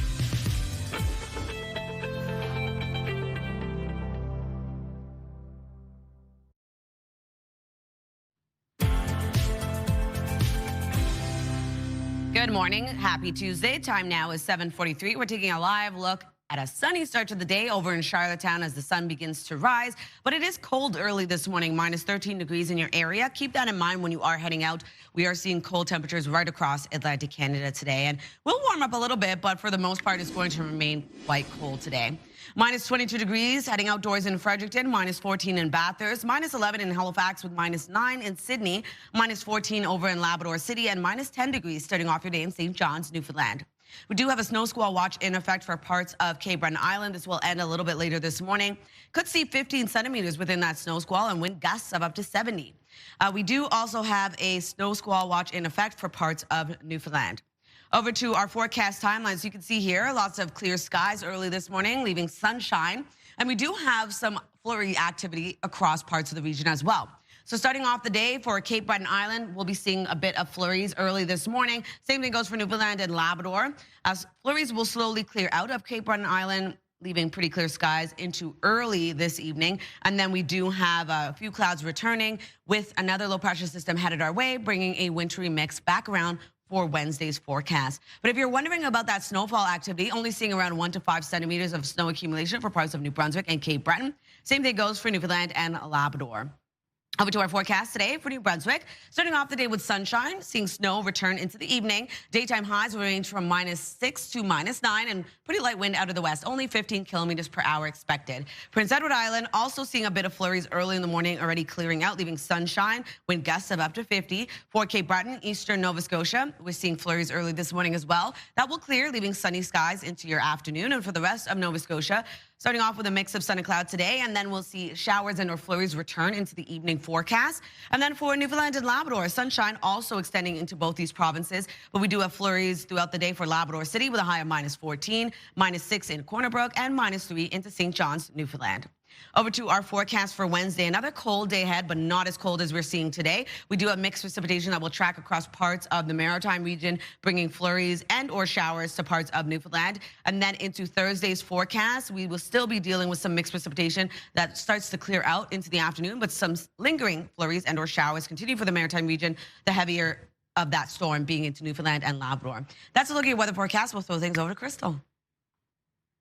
You are looking at what is probably one of the very newest businesses in our region, Beyond Boxes Luxury Gifting. And come on inside. You get to meet Zoe and Laura, and we're going to talk about this wonderful new business. It's like a box. There are many different aspects to it. So first of all, Zoe, people might recognize you from being on our show before because you own and operate the Beyond Hospitality Group. Why did you decide to get into luxury gifting? I just think it was a natural progression. I love buying gifts for people, and we've got this huge new commissary kitchen now, so we're making a lot of like packaged treats for creme, and I just thought it would be great if we could add to that and create beautiful gift boxes for people. And Laura, you're the general manager here. So the downstairs is an emporium of wonderful gift items. Talk about what people would find there. They're going to find local stuff, Canadian, of course. And before we kind of cross the border, we cross the pond and find things from the UK and Europe. Really unique things. We want to support local, of course. And then we find things that complement that to make beautiful boxes. Yeah, like the items are so unique. I mean, 90% of what you have is locally sourced, but the 10% that comes from abroad, really cool stuff. Just highlight a couple of items. Oh, we've got these gorgeous syrups from France that can be used in coffee or cocktails or baking. We have Italian pasta and sauces and more vinegars and oils from France, and then we have tons of UK treats and sweets and crackers and crisps. I've learned to call them crisps now. Crisps, right. Crisps, Yeah. or as we like to say, chips. Chips. Yeah, I know, which they're totally different. They're French fries in England, which is so cool. And all right, you mentioned the pasta stuff, so this cool that there's this upstairs part, which is where the luxury gift baskets are made. How does that work, Zoe? Yeah, so it's two parts. You can either come in and build your own, or we've got these beautiful created boxes that we come up with, well, Laura and I come up with together, and that you can find on our website. It's going to be ready in about 2 more weeks' time, where it's already pre-created for you. So you don't have to think about it. It's just ready for you to like browse and be, oh yeah, I love that. That would really work. Well, you've done a great job curating the boxes, like this one, for example, with the teas, with this gorgeous Kath Kidston tea set and all of the items. So you pick out what you want in the box, and then you shrink wrap it in a special way. How does that work? I shrink wrap certain boxes. Okay. We kind of package them as they should be packaged. So we use the shrink wrapping if there's a lot of moving parts and we want to keep them steady. If you're traveling with them or going to somebody's house, we want to make it look beautiful.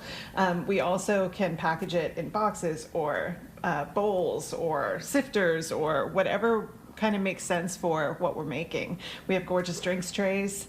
That we can put things on. Oh, the vessel is one of the best parts of the gift. I love a gift with many different little parts, and I also love a gift that really does keep on giving. For example, in this cool vessel, which is this colander, this pasta, this speaks to the experience element, which is the next piece for this business. Yeah, which is really exciting. So we've now got a classroom we call Beyond Academy, and we're starting classes in January.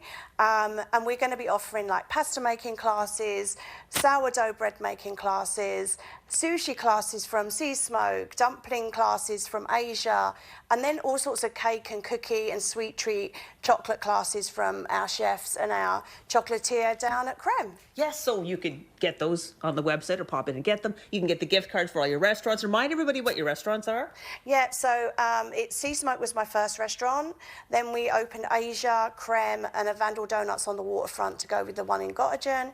And then our next project is the British Pub, which will be June of next year. Oh my gosh, well, again, we have Laura here to help with this business because you are very busy. So if people wanted to make a basket, the online is coming. Yep. You've been open for about a week. You're busy right now with clients, mostly corporate clients, but anybody can get a basket, right? Absolutely. Yeah. You can just come in and we have baskets by the door, so you can choose your items, and then you just give it to me and I make it look beautiful and then wrap it and give it back to you. Fantastic. And you just pop in and grab a candle if that's what you wanted to as well. Yeah. Okay, fantastic. We got all the information on our website. Thank you both so much for this. Thank you, Crystal. Thank you, ladies. Health and medical news now. Canadian researchers are recommending nerve blockers to give their patients relief from migraines. It's one of the topics in your health.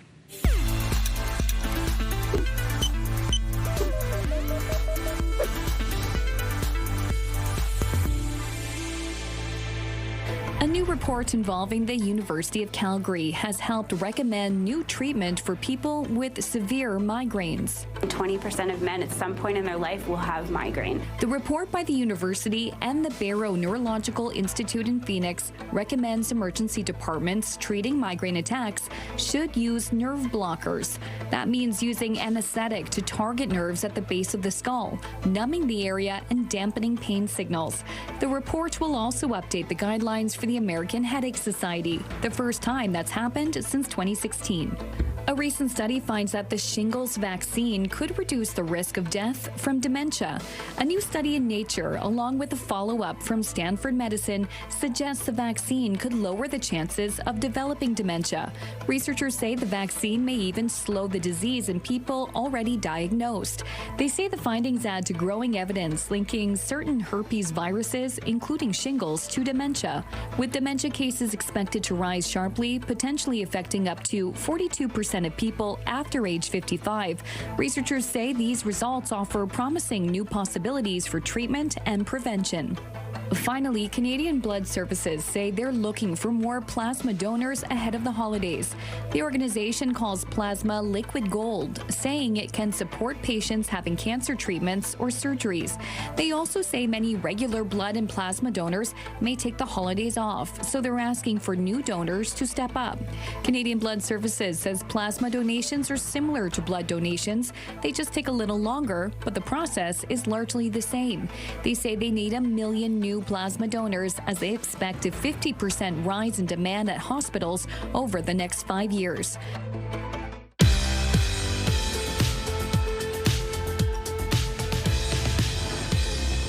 We have no milestones to pass along for you today, but if you'd like to see previously aired milestones or find out how to submit one, visit our website by scanning the QR code on your screen. And a reminder, milestones must be received 2 weeks in advance. Milestones, brought to you by the Berkeley Retirement Residences. Love this stage of life. For decades, passenger trains and their steam engines have evoked visions of Christmas time. Whether hauling presents or bringing family home for the holidays, the train and the holidays are closely linked. Yes, and that tradition continues in Newfoundland and Labrador, where this holiday season you'll find an ode to the model train at the Science Centre. CTV's Garrett Berry takes us there. For the young and the young at heart, there's just something about a model train that sparks the imagination. People love miniatures. It allows you to kind of control a world, and the intricacies of models too, I think people find very interesting. You may never have seen them quite like this on display at the Geo Center in St. John's. I think I like the detail, and the artistic aspect of it is very interesting to me. I've always had a background in art, and I think this really facilitates that well. For the collection's second year, staff at the Geo Center have added 5 new displays to their model train presentation, called Science in Motion. It takes months of planning to perfectly place these miniature versions, and all the effects that make the experience complete. You get the volcano rumble, but more importantly, you get the volcano smoke. So kids love this one. We were having to refill the fog fluid more than we anticipated, because who doesn't love to make a bit of smoke, right? You will also find a few science lessons along the way on friction, the steam engine, electrical circuits, and everything else that makes these machines tick. Even down to the design and engineering of the wheels and how they stay on the track. So we created some interactives around those components. So hopefully, along with having fun and pressing buttons and seeing the train go around and making the volcano rumble, they're going to learn a bit of science as well. It's been a small bump to the Science Center, which brings in about 50,000 people each year. And in this display, there's a lot of little somethings for parents and children to get on board with. Garrett Berry, CTV News, St. John's. Taking a look at our 3-day forecast, a high of -8 degrees today for New Brunswick. Lots of sunshine throughout your day. We do have flurries returning into the evening. Snow continues on Wednesday with mixed precipitation into the evening expected. And then on Thursday, -2 degrees with scattered flurries across the province. Nova Scotia seeing isolated flurries for parts of the province, sunshine for others, a high of -4. Mixed precipitation into the evening carries into Wednesday with a high of 4 degrees and 5 degrees on Thursday. Scattered showers with mixed precipitation returning into the evening. Prince Edward Island seeing isolated flurries clearing, leaving sunshine into the afternoon. On Wednesday, snow returns with evening rain, and then on Thursday, clearing out, leaving cloudy skies, but evening flurries expected.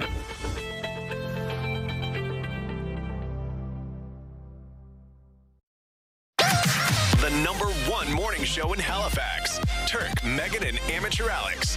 And home to the biggest artists. Halifax's #1 hit music station. 101.3 Virgin Radio.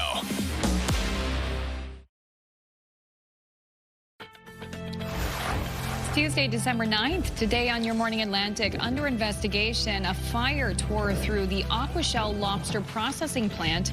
A major employer in Port Wallace, Nova Scotia. Those details and your top news headlines still ahead. And wintertime at Hope for Wildlife. We'll chat with Hope Swinnermer about how the colder weather impacts the work they do and what kind of animals they see throughout the winter. That's just ahead on Your Morning Atlantic.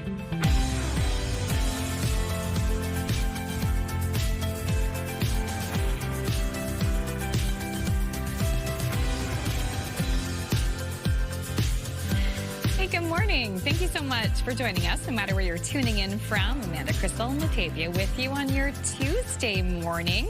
A lot of kids waking up wondering what the elf on the shelf got up to overnight.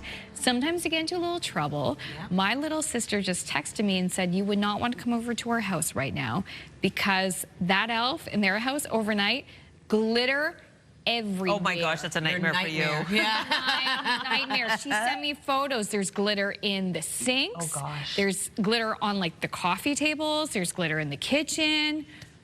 I don't think I'm going to be visiting her for a long time. No, her elf is very naughty. Glitter lasts forever. Oh my gosh. No, you're never going to get rid of that. So, oh boy, if your elf also spilled glitter everywhere, I mean, decorated is what they said. Good luck to you.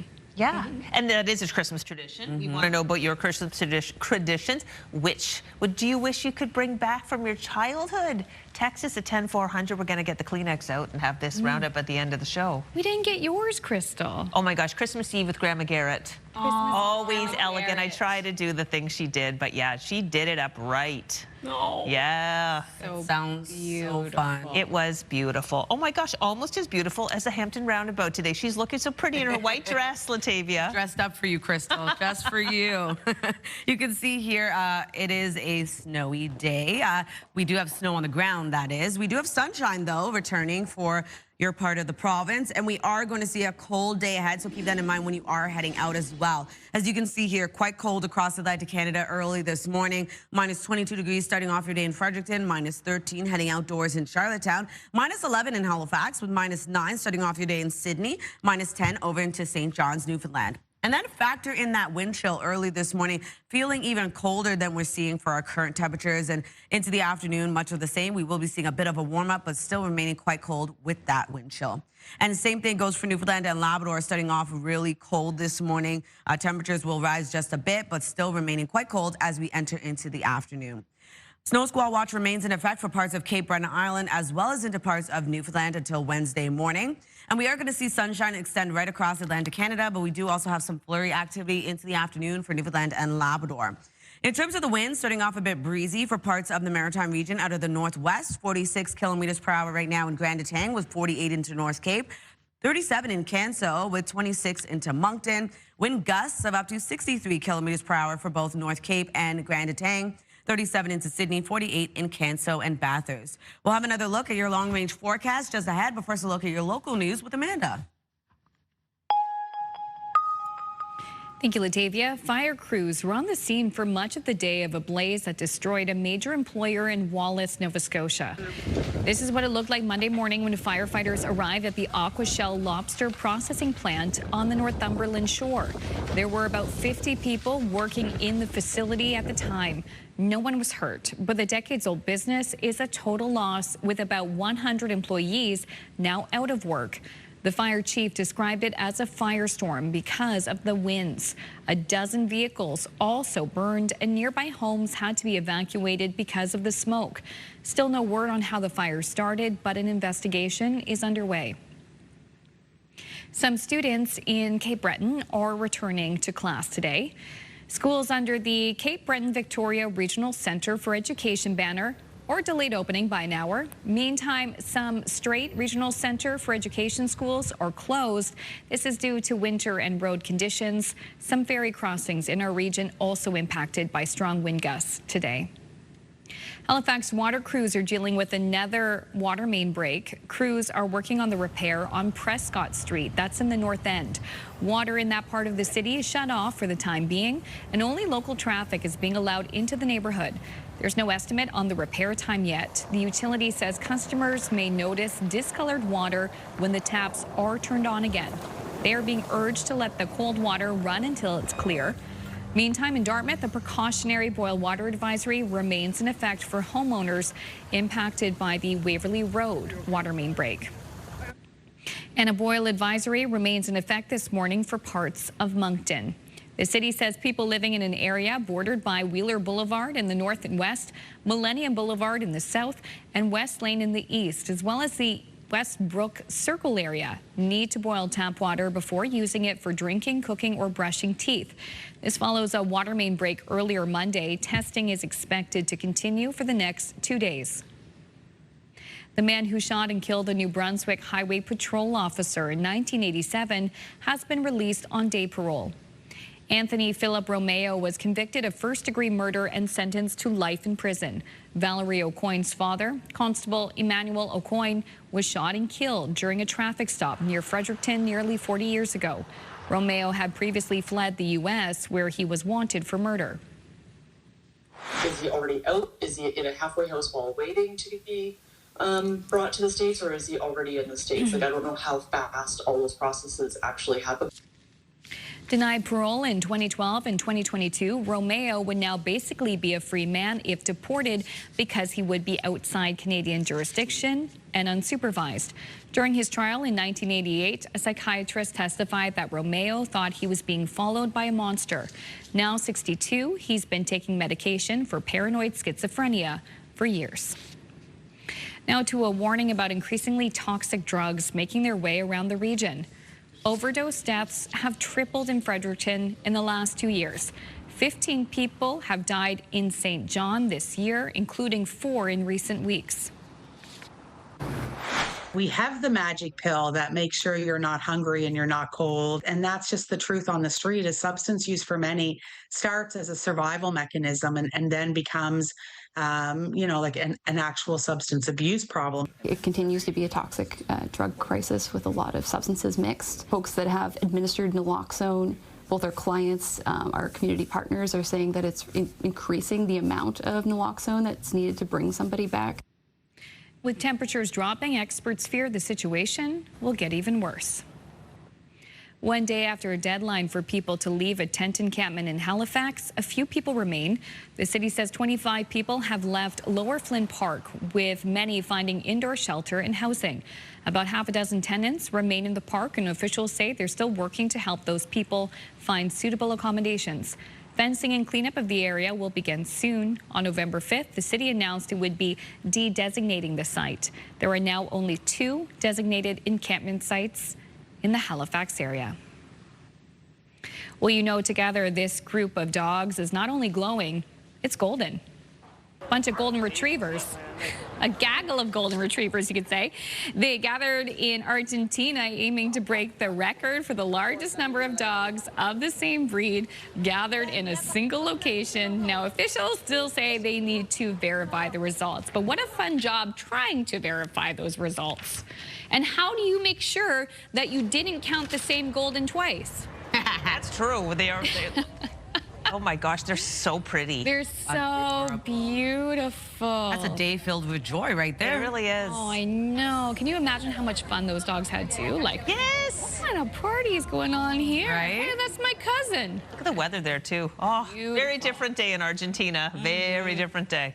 Okay, this chess match was so intense, it left its competitors breathless. Oh. Check it out. Yeah, because they're underwater. Some of the top chess grandmasters in the world are in Cape Town for the Freestyle Chess Grand Slam. But before the main competition, some players took part in diving chess. It's chess, except underwater, of course, and the player can think only as long as they can hold their breath. It was invented in 2013 as a way to add an extra challenge to the game. Not that chess isn't challenging enough. Exactly, right? Oh my gosh. Oh gosh. I would love this game. Just, I don't really play chess, but I'd love to pretend I'm playing chess. Exactly. Just to take a dip, yeah. Well, that's interesting just to have the extra time pressure too. Oh yeah. And water pressure. Yeah, there must be special weighted chess pieces. Like, it's a neat idea. Yeah, I like that shot of them when they sunk down to the bottom.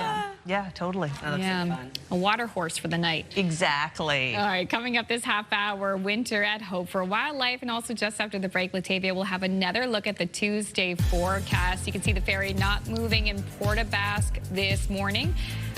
Ferry crossings in the region are being impacted by the weather. Latavia will have the forecast next.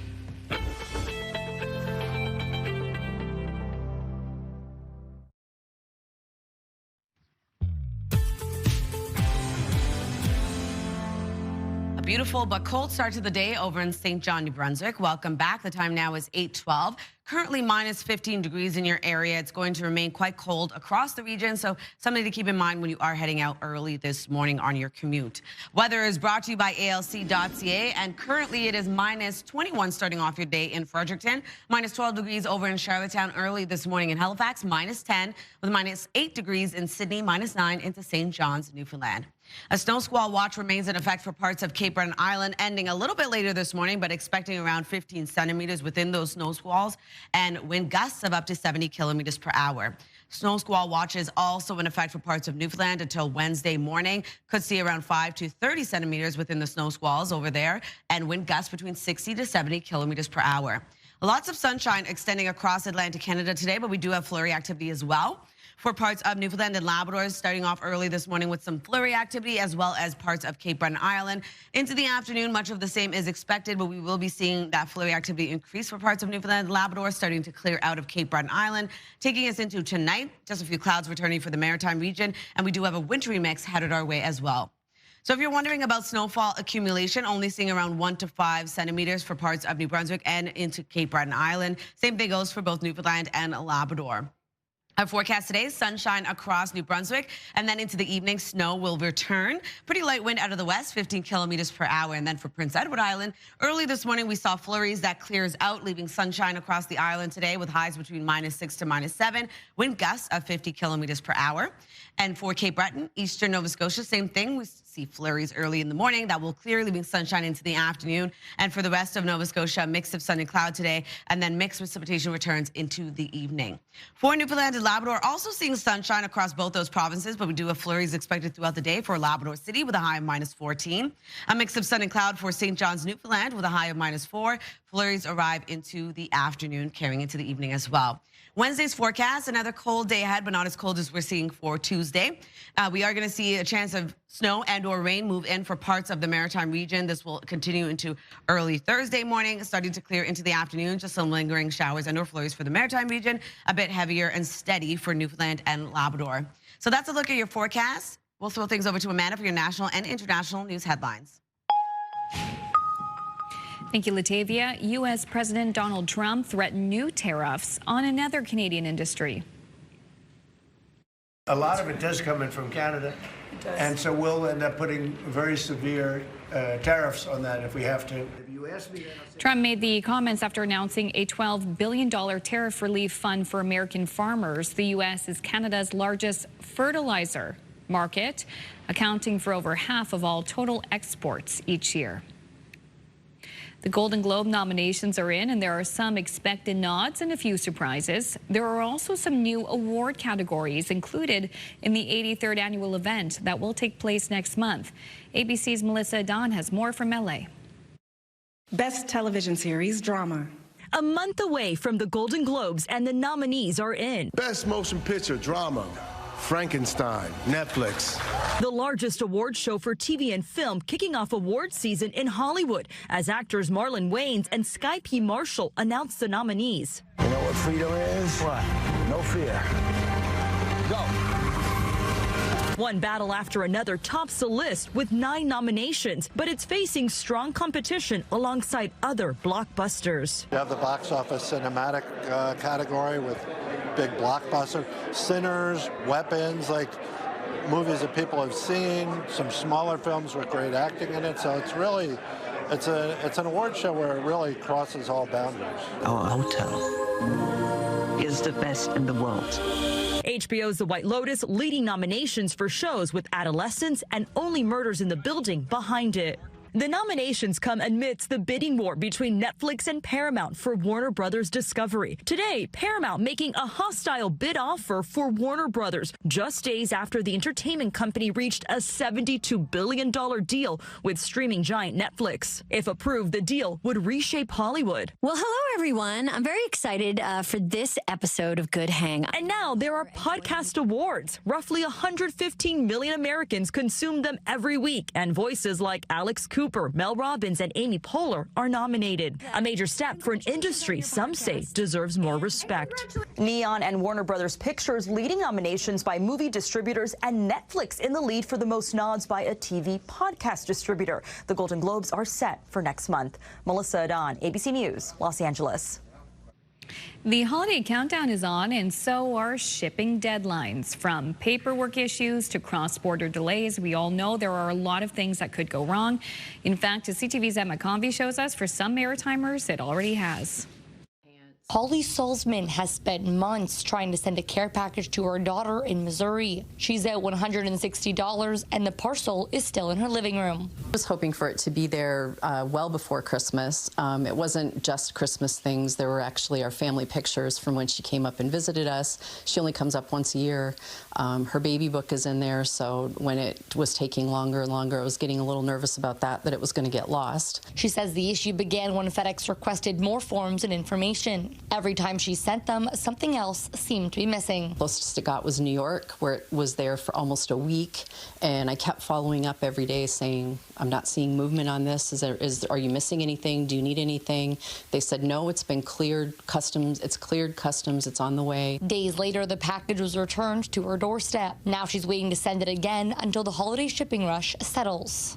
FedEx wasn't available for an interview today, but in an email, the company said, we continue to streamline the network to better handle large packages. We're focused on maximizing efficiencies while meeting transit times and service standards. Canada Post also responded in writing. Canada Post continues to manage its operations and network. Commercial volumes are flowing, items can be inducted, pickups are underway, and we continue to process and deliver new items safely and quickly as we manage our network. As for local businesses, we don't necessarily know exactly when everybody's getting our orders as much as we know when I've ordered a product and when I'm going to get it.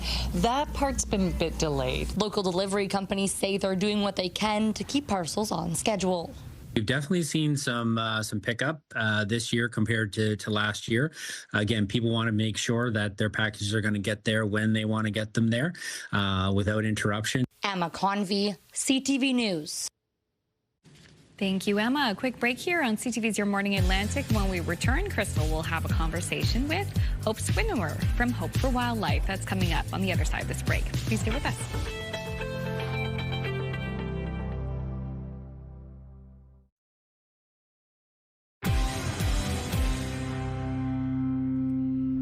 Welcome back. On the newest edition of Pet Talk, we're taking a deeper look at rescuing wildlife during the colder months. To learn more about the animals that need protection, warmth, and help during the winter months, we welcome Hope Swinnower, the founder of Hope for Wildlife. Good morning, Hope. Good morning. So great to chat with you, and so much to cover in a short time. Let's begin with how things change over the winter. What kind of animals are you seeing for rescue this time of year? Absolutely. They come in for different reasons in the winter. We see a lot more hit by cars because everybody's driving to and from work in the dark. So that has a huge impact. Sometimes in the winter months, we can get over 100 owls in that have been hit by cars. So it's important to remember to slow down at night. Even 5 kilometers in your speed makes a huge difference, and always be watching and vigilant as you cover ground on your way home. The other thing we see a lot more of in the winter is window strikes, where birds crash into your window. And I attribute that to the fact a lot more people leave out their feeders in the wintertime. So remember, closer is better. Keep those feeders within 3 feet or a meter of your window. That way they don't build up a lot of steam if they get startled and fly away quickly, and it doesn't result in a crash. And also put decals on your windows so the birds can see them. It's a really big help. Yes, I noticed actually, this, you bring us to the next question, that I saw on the Hope for Wildlife website, there's a gift shop. And one of the things you can buy are these decals that are very subtle to human eyes, but they kind of glow to birds. I think they're $12, but that would be a great Christmas gift for somebody. Really will, and anybody that's had that problem, they really should invest in some. They make a big difference, and they don't impede your ability to see your nice view. They're geared that the bird can see them, but not so much by the human eye. Let's talk about the bear sanctuary that we did have a story this week, but if anybody missed it, talk about this exciting development for Hope for Wildlife. Yes, we've always wanted to be able to rehabilitate black bear cubs in Nova Scotia. We're one of the last provinces in Canada to get permission. So we've been trying for a long, long time to make that happen, and we're very, very excited to announce that we've started the process. DNR will be following us every step of the way and approving our work as we go. But I'm really hoping if everything goes really well, we might have something available for the orphan cubs by spring. That's very exciting. Let's talk a little bit about gifting. Are you, Hope for Wildlife, do you have anything on your wish list this year that people could give you to help you? Absolutely. I mean, it was a hard year for a lot of reasons with the drought and everything else. We had to cancel our big fundraiser, our big open house this year. So we do have, a fundraiser for helping us come up with enough money to build the Black Bear Rehab. It's a Build for Bears, and it's on our website. We also have a Hope raffle going on right now. It's a great Christmas gift. Buy somebody some raffle tickets, and it will be drawn before Christmas, and you might be giving them a really big present. The other thing is, in our gift shop, we have calendars. They really help us. We sell a lot of our calendars. It's become a tradition for a lot of people. And we also look for, gifts to help the rehab. And we're happy to give out a card that says a gift was made to Hope for Wildlife in someone's honor. So that's been very popular lately. We have a photo of a bow on a bobcat in a box, and I wondered if you could kind of give context to it for our viewers. Our control room will pull it up. There we go. Is this a gift? This would be quite a surprise to open on Christmas morning, Hope. And don't worry, everybody, that's Photoshop. Okay. Other than the box itself. The decorations were Photoshop. But it brings a very good message to everybody that if you come across a wild animal, get it into a wildlife rehabilitator right away. If they become imprinted or too friendly around humans, sometimes it can be difficult to get them back out into the wild. And this is the story with Jessie, the bobcat that you see in that picture. And if you come and visit us, she's has a beautiful unit where she lives next to our Catio Cafe. So you can sip your coffee and watch a bobcat at the same time. And that being said, we get hundreds of bobcats over the years we've been doing this. And 99.9% of them are very feisty and go back into the wild as they should. But Jessie's a keeper, and she's here with us now. We're out of time, Hope. Quick question before we go. Is the facility open in the month of December and into January? Yeah, we're open Wednesdays till the 17th of December from 12 to 3, and we're open every Saturday through the winter from 12 till 3. All right. Thanks so much, Hope, and good luck this winter. We put a link to the Hope for Wildlife website on ours in case anybody wants to check out the gift shop and the calendars and such. We'll take a break, and it's 8:28 now. We'll be back with the last half hour of the show after this.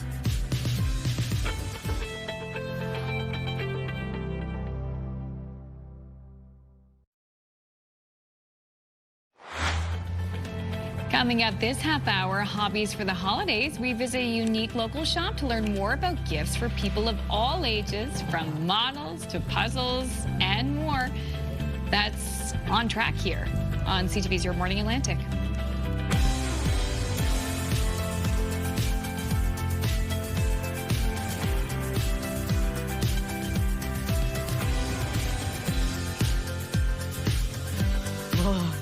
Feeling the chill this morning. It's cold. Feel it deep in my bones. It hurts.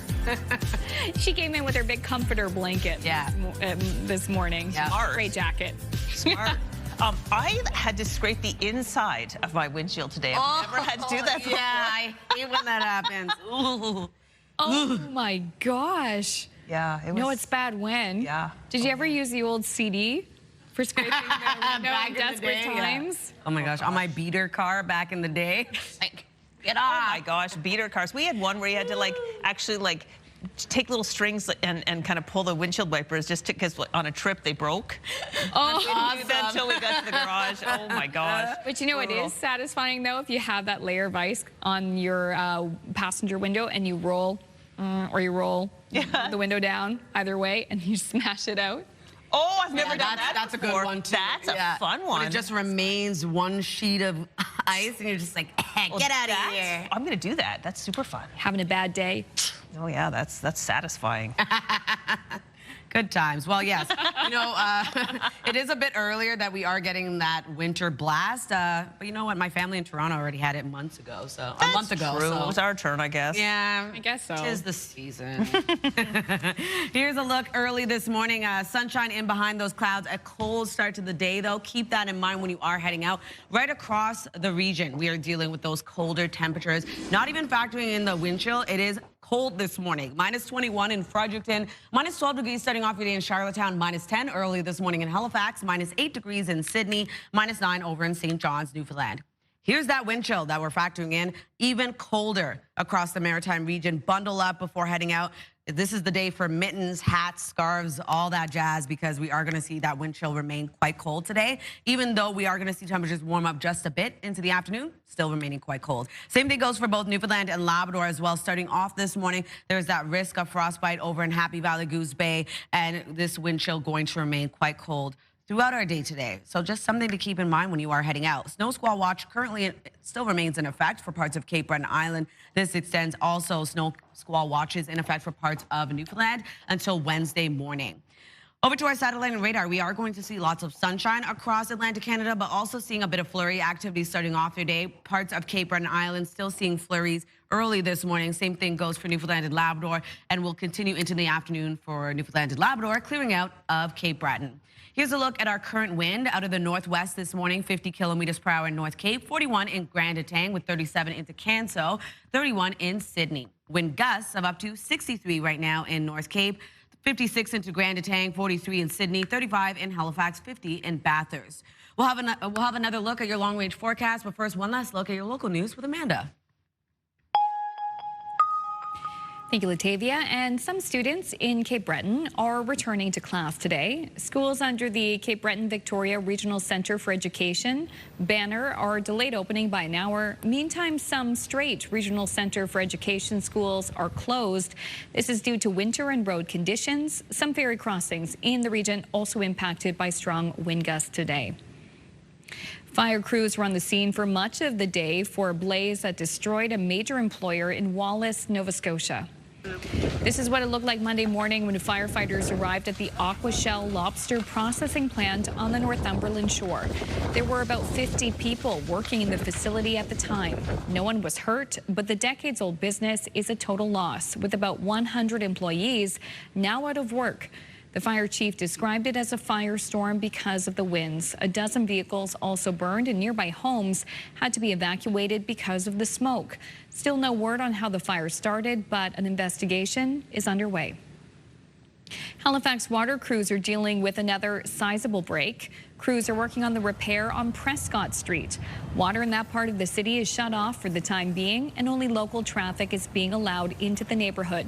There's no estimate on the repair time yet. The utility says customers may notice discolored water when the taps are turned on again. They're being urged to let the cold water run until it's clear. And a boil advisory remains in effect for parts of Moncton. The city says people living in an area bordered by Wheeler Boulevard in the north and west, Millennium Boulevard in the south, and West Lane in the east, as well as the Westbrook Circle area, need to boil tap water before using it for drinking, cooking, or brushing teeth. This follows a water main break earlier in the day. Testing is expected to continue for the next 2 days. Vacationers are hoping for the best as a potential strike looms at Air Transat. There's still no deal between Transat and its pilots as the countdown continues to a work stoppage that could begin as early as tomorrow morning. For more on this, we bring in CTV's Scott Hurst. Scott, we heard yesterday from the union that progress was being made in reaching a deal. What can you tell us about where those talks stand? Hello, good morning, Amanda. There are signs of progress in negotiations. We've heard that from both the union and the airline, but still no major breakthrough, meaning yet another day of uncertainty for travelers. Both sides have indicated small steps in certain aspects of trying to reach a deal, but they are still at the bargaining table. These talks have been going on in Montreal. We know negotiations have continued recently well into the night and into the early morning hours. The two sides, however, have been in negotiations for nearly a year and are now under a strike deadline less than 24 hours away. Air Transat, for its part, says it has offered its pilots wage increases of 59% over 5 years, a number the union is pushing back on, saying that specific figure is not on the table, calling it creative accounting. Here's more from the union. A lot of what is being presented as company proposals in the media just simply aren't accurate. They don't stand up to any type of analysis or scrutiny. There are some meaningful offers on the table from both sides, but and it gives me no pleasure to say this, but that's just simply not accurate. We are looking at what is on the table. If 59% was on the table, I can tell you we'd be looking at it very seriously, and we'd likely take that to our members, but it's simply not the case. And Amanda, the union says it is also pushing for increased job security, better benefits, improved pension, as well as dealing with scheduling and safety issues. It is looking to replace a collective agreement from a decade ago. Now let's look at passengers. For anyone who has any upcoming flights booked with Air Transat, what are experts advising is the best move right now?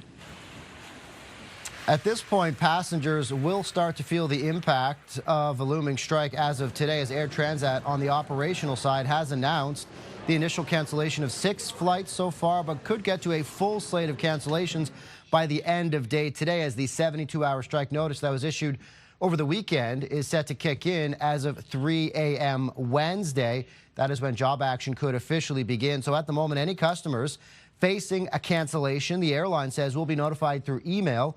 Of course, the best advice for all passengers is to check the status of your flight before going to the airport. The airline says it is attempting to offer passengers more flexibility if you're traveling between now and this Friday. But if you want to change your travel dates, you must first cancel your reservation online, according to the airline, but says it is offering a credit valid for up to 12 months. However, passenger advocates argue once a passenger cancels their own flight, the airline could legally be off the hook for any other potential compensation. So as it stands right now, Amanda, a full slate of cancellations could be on the hook for later today, as this job action could begin as early as tomorrow morning. Okay, we'll keep an eye on that. Scott, thank you so much for your time this morning. CTV Scott Hurst reporting live for us from our national newsroom in Toronto. Finally, well, you know Dasher and Dancer and Prancer and the rest of them, but have you heard about Buddy? Not Buddy the elf, Buddy the reindeer. A reindeer by that name has a new claim to fame. Officials say he ran away from a recent Christmas event in England. They say that led to an hours-long search involving a drone and police. Oh my goodness. Now Buddy is back where he belongs after rescuers found him. Do you want to know where he was hiding? Yeah. On a beach. He's like, I've had enough, I'm tired. This is a children's book. The feature film is being written as we speak. Buddy the runaway reindeer. Yeah, this, again, that was an event in England. He ran away, took police drones. He was found on a beach. That's wild. Oh my God. Wow. He must have been devastated when they found him. He's like, no. That is I'm done. wild. I need to rest on the beach before I, help Santa out. I don't blame him one bit. No. Okay, that's what's going on across the pond. What about regionally? We'll take a look at our community calendar. So the Nutcracker will be taking place at St. John at the Imperial Theatre. This is from Friday, December 12th until the 14th. You can head over to their website to get some tickets. And also we have Christmas lights at North Rustico. This will be taking place from December 9th, so today until January 1st. Head over to the website for additional details. There's going to be a great light display taking place over there. And a very Dartmouth Christmas concert takes the stage this Thursday, December 11th. Head over to the Alderney Landing Theatre for 7 p.m. to enjoy a cast of characters from the Eastern Front Theatre performing classic Christmas songs and the Rankin Family Heavy School concerts of the 90s. So for tickets, you can head over to that website on your screen as well. And if you do have an upcoming event, please send us the details, Your Morning Atlantic at ctv.ca. Time now, 8:41. Stick with us. We'll be right back.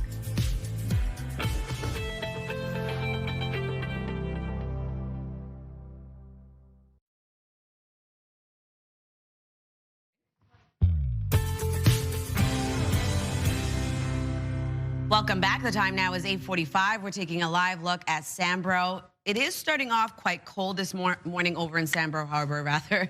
Minus 11 degrees starting off your day, but lots of sunshine sticking around throughout your day as well. We are going to see sunny skies across parts of the region, not really helping to warm things up, though, so keep that in mind when you are heading out. It is quite cold across the region this morning. It's feeling like minus 21 over in Fredericton, minus 28 in Edmundston. Early this morning, minus 12 degrees heading outdoors in Charlottetown with minus 10 in Halifax, minus 8 into Sydney, minus 9 into St. John's, Newfoundland. A snow squall watch remains in effect for parts of Newfoundland. This is until Wednesday morning. We could see a 5 to 30 centimeters within that snow squall, so keep that in mind. Visibility could be an issue, and wind gusts will range from 60 to 70 kilometers per hour. Here's a look at our forecast timeline. So we do see that sunshine across parts of Atlantic Canada, also a bit of flurry activity. Parts of Cape Breton Island seeing flurries early in the morning, especially, and also into Newfoundland and Labrador. So especially into the afternoon, we'll start to see that flurry activity increase for parts of Newfoundland and Labrador, slowly clearing out of parts of Cape Breton Island into the evening. Just a few clouds returning, taking us into early Wednesday morning. We do have another low pressure system bringing a wintry mix back around. If you're wondering about those snowfall totals, though, only seeing around 1 to 5 centimeters of snow accumulation for parts of New Brunswick and into parts of Cape Breton Island. Same thing goes for Newfoundland and Labrador. Then for our forecast today, lots of sunshine across New Brunswick. Daytime highs will range from minus 6 to minus 9. Evening snow expected to return. Pretty light wind out of the west, 15 kilometers per hour. Highs between minus 6 and minus 7 for Prince Edward Island. Flurries early in the morning already clearing out, leaving sunshine. Wind gusts of up to 50. Same thing for Cape Breton Island, eastern mainland Nova Scotia. Looking at highs between minus 3 to minus 6. We're going to see sunshine into the afternoon as flurry activity clears out, and wind gusts of 40. For the rest of Nova Scotia, a mix of sun and cloud throughout the day today. We do have evening showers and or flurries returning. Daytime highs between minus 2 to minus 5. And then for Newfoundland and Labrador, also going to see sunshine throughout the day, but we do have flurries expected throughout the day for Labrador City. A high of minus 14, minus 4 for St. John's, Newfoundland. Seeing sunshine today and flurries into the afternoon. Over to our Wednesday forecast. Another cold day ahead, but not as cold as we're seeing today. We do have a wintry mix headed our way. A chance of showers, chance of snow and or rain, rather, will move into Wednesday, continuing into early Thursday morning before we see that clearing for the Maritime region. Just some lingering flurries and or showers, and also seeing that heavier flurry and shower activity for Newfoundland and Labrador. That's a look at your weather forecast. We'll throw things over to Crystal. We're going to do a segment all about models. I'm with Mike Chambers here at Nautilus Aquatics and Hobby. Not that kind of models, though.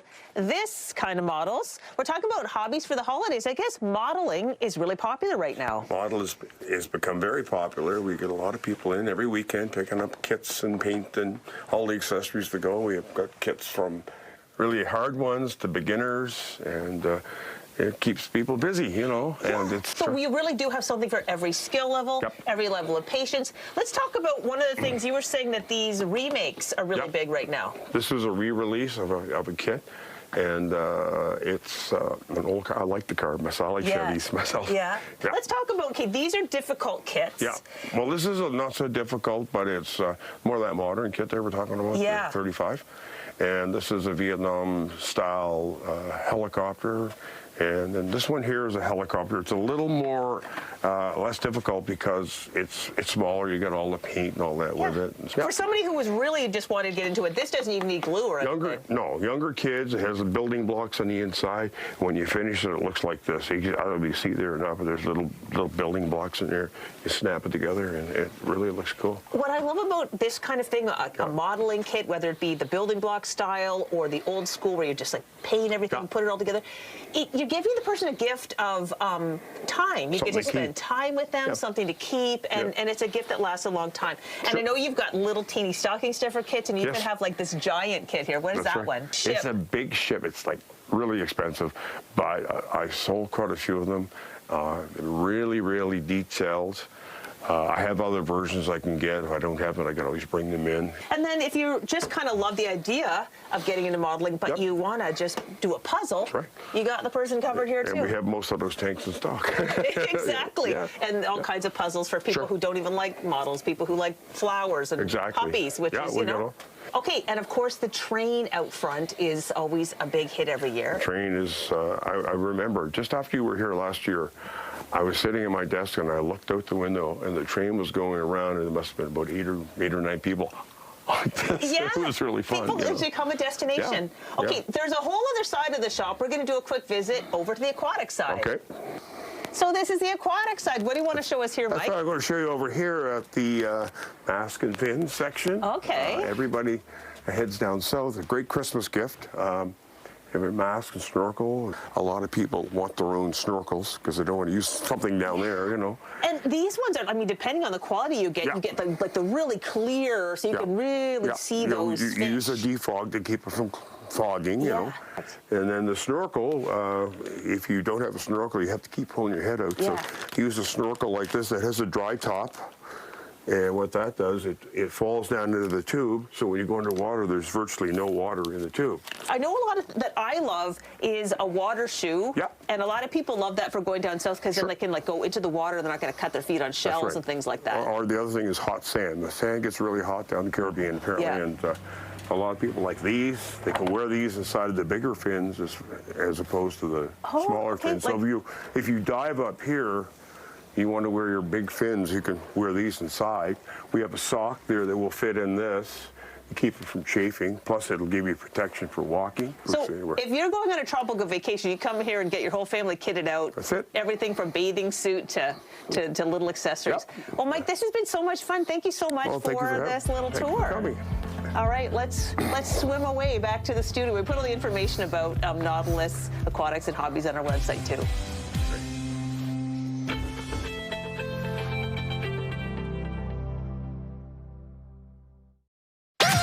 The #1 morning show in Halifax. Turk, Megan, and Amateur Alex. And home to the biggest artists.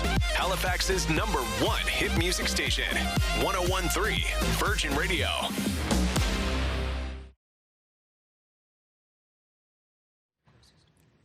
Welcome back. I was literally saying it's unfortunate I have to go to the grocery store after work. That's literally she's been doing the weather all morning, and she's like, I don't want to go. Got yourself worked up into a lather about it. This is the risk. I'm with you too. The days I have to stop by on my way home, I'm like, it makes it so much worse. Oh, if you have to get gas. Oh yeah, that's a burn. Oh my gosh. Okay, this will warm your heart instead. We're sharing our responses to our Move Morning Chat. We're talking about what's something that you miss about Christmas from your childhood. Oh, you guys are sweet. Daphne from St. Antoine, New Brunswick. I remember after midnight mass, everyone would gather at my parents' house and Mom would make rabbit pie. Then my dad and I would be washing dishes at 4 in the morning. I wish I could have those days back. Oh, that's special. Isn't that beautiful?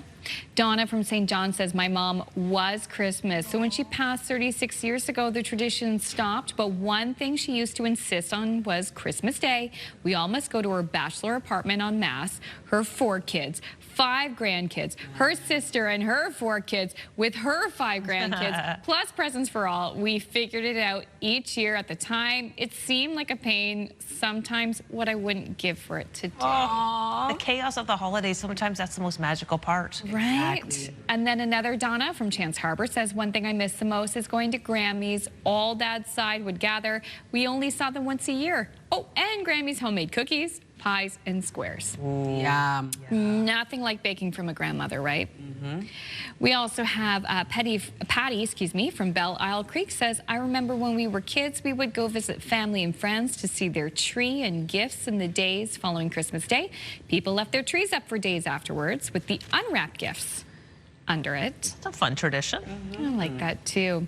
LJ from Middleton says, I remember reciting the Santa pledge and watching the Santa tracker after the weather forecast. And this is the pledge. I promise to be good in every way so that I can help make every day almost as happy as Christmas Day. Oh my gosh, that almost sounds like the Elf pledge in the movie Elf. Yeah, that's true. That's true. The best way to spread Christmas cheer is singing loud for all to hear that. Thank you. I knew you would know it. So thank you to everyone who took the time to send us a text and also to share their personal memories with us and with our viewers. It's very sweet. That always seems to be the theme. When you look back on Christmas, do you remember the gifts? Like, no, it seems to be remember like the people. The people. Yeah. It is true, like the hustle and bustle of chaos is it is a thing in the moment, but you're going to miss it one day if you're into it. Yeah. Beautiful memories. Thank you for that. And thank you for joining us today. That's it for us. We'll be back tomorrow at 6 a.m. Suzette will be in for me, and we'll see you tomorrow. Enjoy your Tuesday. Bye.